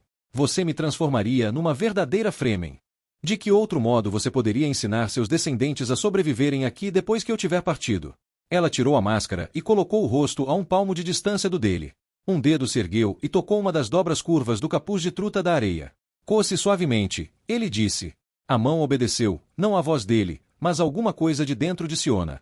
Os movimentos do dedo eram precisos, fazendo brotar outras memórias, uma coisa que passará de uma criança para outra, do modo como tanta informação e tanta desinformação sobreviviam. Leto virou o rosto ao máximo que poderia e olhou de lado para aquele rosto tão próximo ao seu. Pálidas gotas azuis começavam a se formar na borda da dobra. Ricos aromas de canela os envolveram. Ela inclinou-se em direção às gotas e Leto pôde ver os poros ao lado do nariz dela, o modo como a língua se mexia enquanto ela bebia. Daí a pouco Siona recuou, não totalmente satisfeita, mas movida pela cautela e pela suspeita, do mesmo modo como Moneio tinha agido. Tal pai, tal filha. Quanto tempo até que comece a agir? Perguntou ela. Já está agindo. Eu quero dizer, 1 minuto, mais ou menos. Não lhe devo nada por isto. Não exigirei pagamento. Ela fechou a máscara facial. Leto viu as distâncias enevoadas entrarem nos olhos dela. Sem pedir permissão, ela bateu em seu segmento frontal, exigindo que ele preparasse a cálida rede de sua carne. Leto obedeceu e ela se acomodou na suave curva. Se olhasse bem para baixo, ele poderia vê-la. Os olhos de Siona permaneciam abertos, mas ela não mais via esse lugar. Teve uma súbita convulsão e começou a tremer como uma pequena criatura morrendo. Leto conhecia a experiência, mas não podia modificar o menor detalhe. Nenhuma presença ancestral iria permanecer em sua consciência, mas ela carregaria consigo, para sempre, as visões claras, os sons e os cheiros. As máquinas rastreadoras estariam lá, o cheiro de sangue e entranhas, os seres humanos encolhidos em suas tocas, conscientes apenas de que não poderiam escapar. Enquanto o tempo todos os movimentos mecânicos se tornavam mais próximos, cada vez mais próximos, tornando-se mais altos. E em todo lugar onde ela procurasse seria a mesma coisa. Não havia fuga em parte alguma. Leto sentiu a vida dela se esvaindo. Lute contra a escuridão, Siona. Essa era uma coisa que os Atreides faziam. Eles lutavam pela vida. E agora Siona estaria lutando por outras vidas além da sua. Mas ele sentia o esgotamento, o terrível esvair-se da vitalidade. Ela mergulhava mais fundo na escuridão, mais fundo do que qualquer outro havia penetrado. Ele começou a embalá-la suavemente, com o movimento oscilante do seu segmento frontal. Isso ou então aquele tênue fio quente de determinação, talvez as duas coisas juntas prevalecessem. Por volta do início da tarde, a carne dela passará dos tremores para alguma coisa que se aproximava do verdadeiro sono. Somente um sopro ofegante ocasional traía os ecos da visão. Ele aninava suavemente, rolando-a de um lado para o outro. Será que ela poderia retornar daquelas profundezas? Sentia as respostas vitais tranquilizadoras. A força que havia nela. Siona despertou no final da tarde, uma quietude tomando conta dela de repente, uma mudança no ritmo da respiração. Os olhos abriram-se bruscamente, ela olhou para ele e depois rolou para fora da rede a fim de ficar de pé, de costas para Leto, pensando durante quase 1 hora. Moneio fizera a mesma coisa. Era um novo padrão nesses Atreides. Alguns dos anteriores tinham discursado para ele. Outros haviam recuado e se afastado aos tropeções, olhando para trás, forçando a segui-los, remexendo-se e raspando por sobre as pedras. E outros se haviam agachado e olhado para o chão. Nenhum lhe tinha dado as costas. Leto tomou isso como um novo desenvolvimento, um sinal de esperança. Você está começando a ter ideia de quão distante minha família se prolonga no passado, disse Leto. Ela se virou, a boca uma linha contraída, mas não lhe encarou o olhar. Ele podia notar que ela estava aceitando, contudo, uma compreensão que poucos humanos poderiam compartilhar do modo como ela compartilhara. Aquela multidão singular feita de toda a humanidade dentro da sua família. Você podia ter salvo meus amigos na floresta, acusou ela. Você também poderia tê-los salvo. Ela comprimiu os punhos e os apertou contra as têmporas, enquanto olhava furiosa para ele. Mas você conhece tudo. Siona. Eu precisava aprender desse modo? Sussurrou ela. Ele permaneceu em silêncio, forçando-a a responder a pergunta por si mesma. Precisava ser conduzida a um reconhecimento de que sua consciência básica funcionava do modo Fremen, e que, como as terríveis máquinas daquela visão apocalíptica, os predadores seguiriam qualquer criatura que deixasse rastros. O caminho dourado, ela sussurrou. Posso senti-lo. Olhou com raiva para ele. E tão cruel. A sobrevivência sempre foi uma coisa cruel. Eles não podiam se esconder, sussurrou ela outra vez. Depois falou alto. Que fez comigo? Você tentou ser uma rebelde Fremen. Os Fremen possuíam uma habilidade quase inacreditável para notarem sinais no deserto. Podiam até mesmo seguir a tênue filigrana dos rastros do vento soprando a areia. Percebeu o início do remorso na consciência dela, memórias dos companheiros mortos flutuando em sua mente.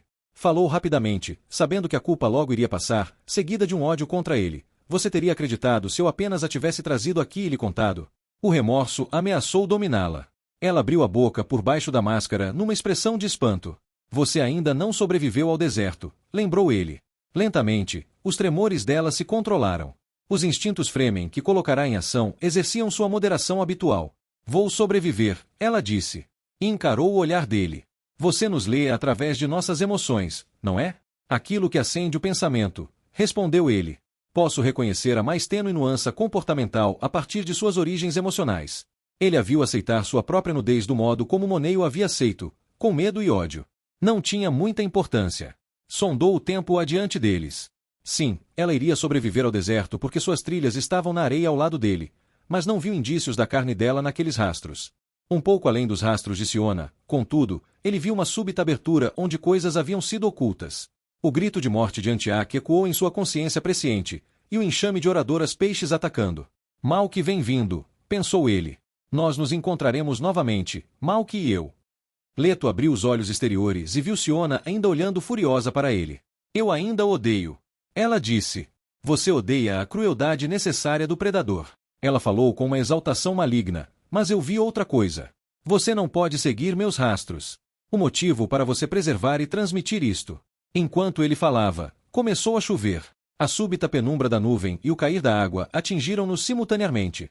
A despeito do fato de ter sentido a oscilação do controle do clima, Leto ficou chocado por esse assalto. Sabia que às vezes chovia no Sarier, uma chuva que logo se dispersava na medida em que a água se esgotava e desaparecia. As poucas poças se evaporariam sob a luz do sol que não demoraria a retornar. Na maioria das vezes a precipitação nem tocava o solo. Era uma chuva fantasmagórica, vaporizada ao atingir a camada de ar superaquecida, logo acima da superfície do deserto, e então se dispersando ao vento. Mas essa pancada o ensopou. Siona tirou a máscara facial e ergueu o rosto ávido para a água que caía, nem mesmo notando seu efeito em Leto. Na medida em que a água penetrava por trás da cobertura de truta da areia, ele se enrijecia, curvando-se e se enrolando numa bola agonizante. Impulsos opostos de truta e de verme de areia produziam um novo significado para a palavra dor. Leto sentia-se rasgado ao meio. A truta da areia queria correr para a água e englobá-lo. O verme da areia sentia a morte no encharcamento. Espirais de fumaça azul erguiam-se de cada ponto onde a chuva o tocava. A estrutura interna de seu corpo começava a manufaturar a verdadeira essência de especiaria. Uma fumaça azul elevou-se em torno do ponto onde ele jazia em meio às poças de água. Leto se contorcia e gemia. As nuvens passaram e levou alguns minutos para que Siona sentisse a perturbação. Que há de errado com você? Ele estava incapaz de responder. A chuva se fora, mas a água permanecia nas rochas e nas poças ao lado e embaixo dele. Não havia escapatória. Siona viu a fumaça azul erguendo-se de cada ponto em que a água o tocava. É a água. Havia, à direita, uma protuberância de terra, ligeiramente mais alta, onde a água não permanecerá. Dolorosamente, ele seguiu para ela, gemendo a cada nova poça. A elevação estava quase seca quando Leto a atingiu. A agonia foi se esvaindo lentamente e ele se tornou consciente de que Siona se encontrava bem diante dele. Ela o sondou com palavras de falsa preocupação. Por que a água o fere? Fere! Que palavra inadequada! Não havia maneira de escapar às suas perguntas. Agora ela sabia o suficiente para pesquisar as respostas. E a resposta poderia ser encontrada. Hesitantemente, ele explicou a relação que havia entre a truta e o verme da areia. Ela escutou em silêncio. Mas a umidade que me deu estava coberta e mascarada pela especiaria. Então, por que se arrisca aqui fora sem a carreta? Você não pode ser Fremen na cidadela ou em uma carreta. Ela assentiu afirmativamente com a cabeça. E ele viu a chama da rebelião retornar-lhe aos olhos. Ela não precisava sentir-se culpada ou dependente. Não podia mais evitar a crença no seu caminho dourado, mas que diferença isso fazia? As crueldades de Leto não poderiam ser perdoadas. Ela poderia rejeitá-lo, negar-lhe um lugar em sua família. Ele não era humano, não era como ela, nem um pouco. E ela detinha o segredo da sua destruição. Envolva-o com água, destrua o seu deserto, imobilize-o dentro de um fosso de agonia. Será que ela acreditava poder ocultar seus pensamentos apenas virando-lhe as costas? E que posso eu fazer a esse respeito? Ele se perguntou. Ela deve sobreviver agora, enquanto eu devo demonstrar não violência. Agora que sabia alguma coisa a respeito da natureza de Siona, como seria fácil entregar-se, mergulhar cegamente nos próprios pensamentos. Era sedutora essa tentação de viver apenas dentro de suas próprias memórias. Mas seus filhos ainda exigiam outra lição através do exemplo para poderem escapar à última ameaça do caminho dourado. Que decisão dolorosa! Ele experimentou uma nova simpatia pela Bene Gesserit. Sua dúvida e seu embaraço eram semelhantes ao que elas haviam experimentado ao confrontarem a realidade do Muad'Dib. O objetivo final do seu programa de procriação, meu pai, elas também não podiam dominá-lo. Uma vez mais na disputa, queridos amigos, pensou ele, e suprimiu um sorriso amargo ante seu próprio histrionismo.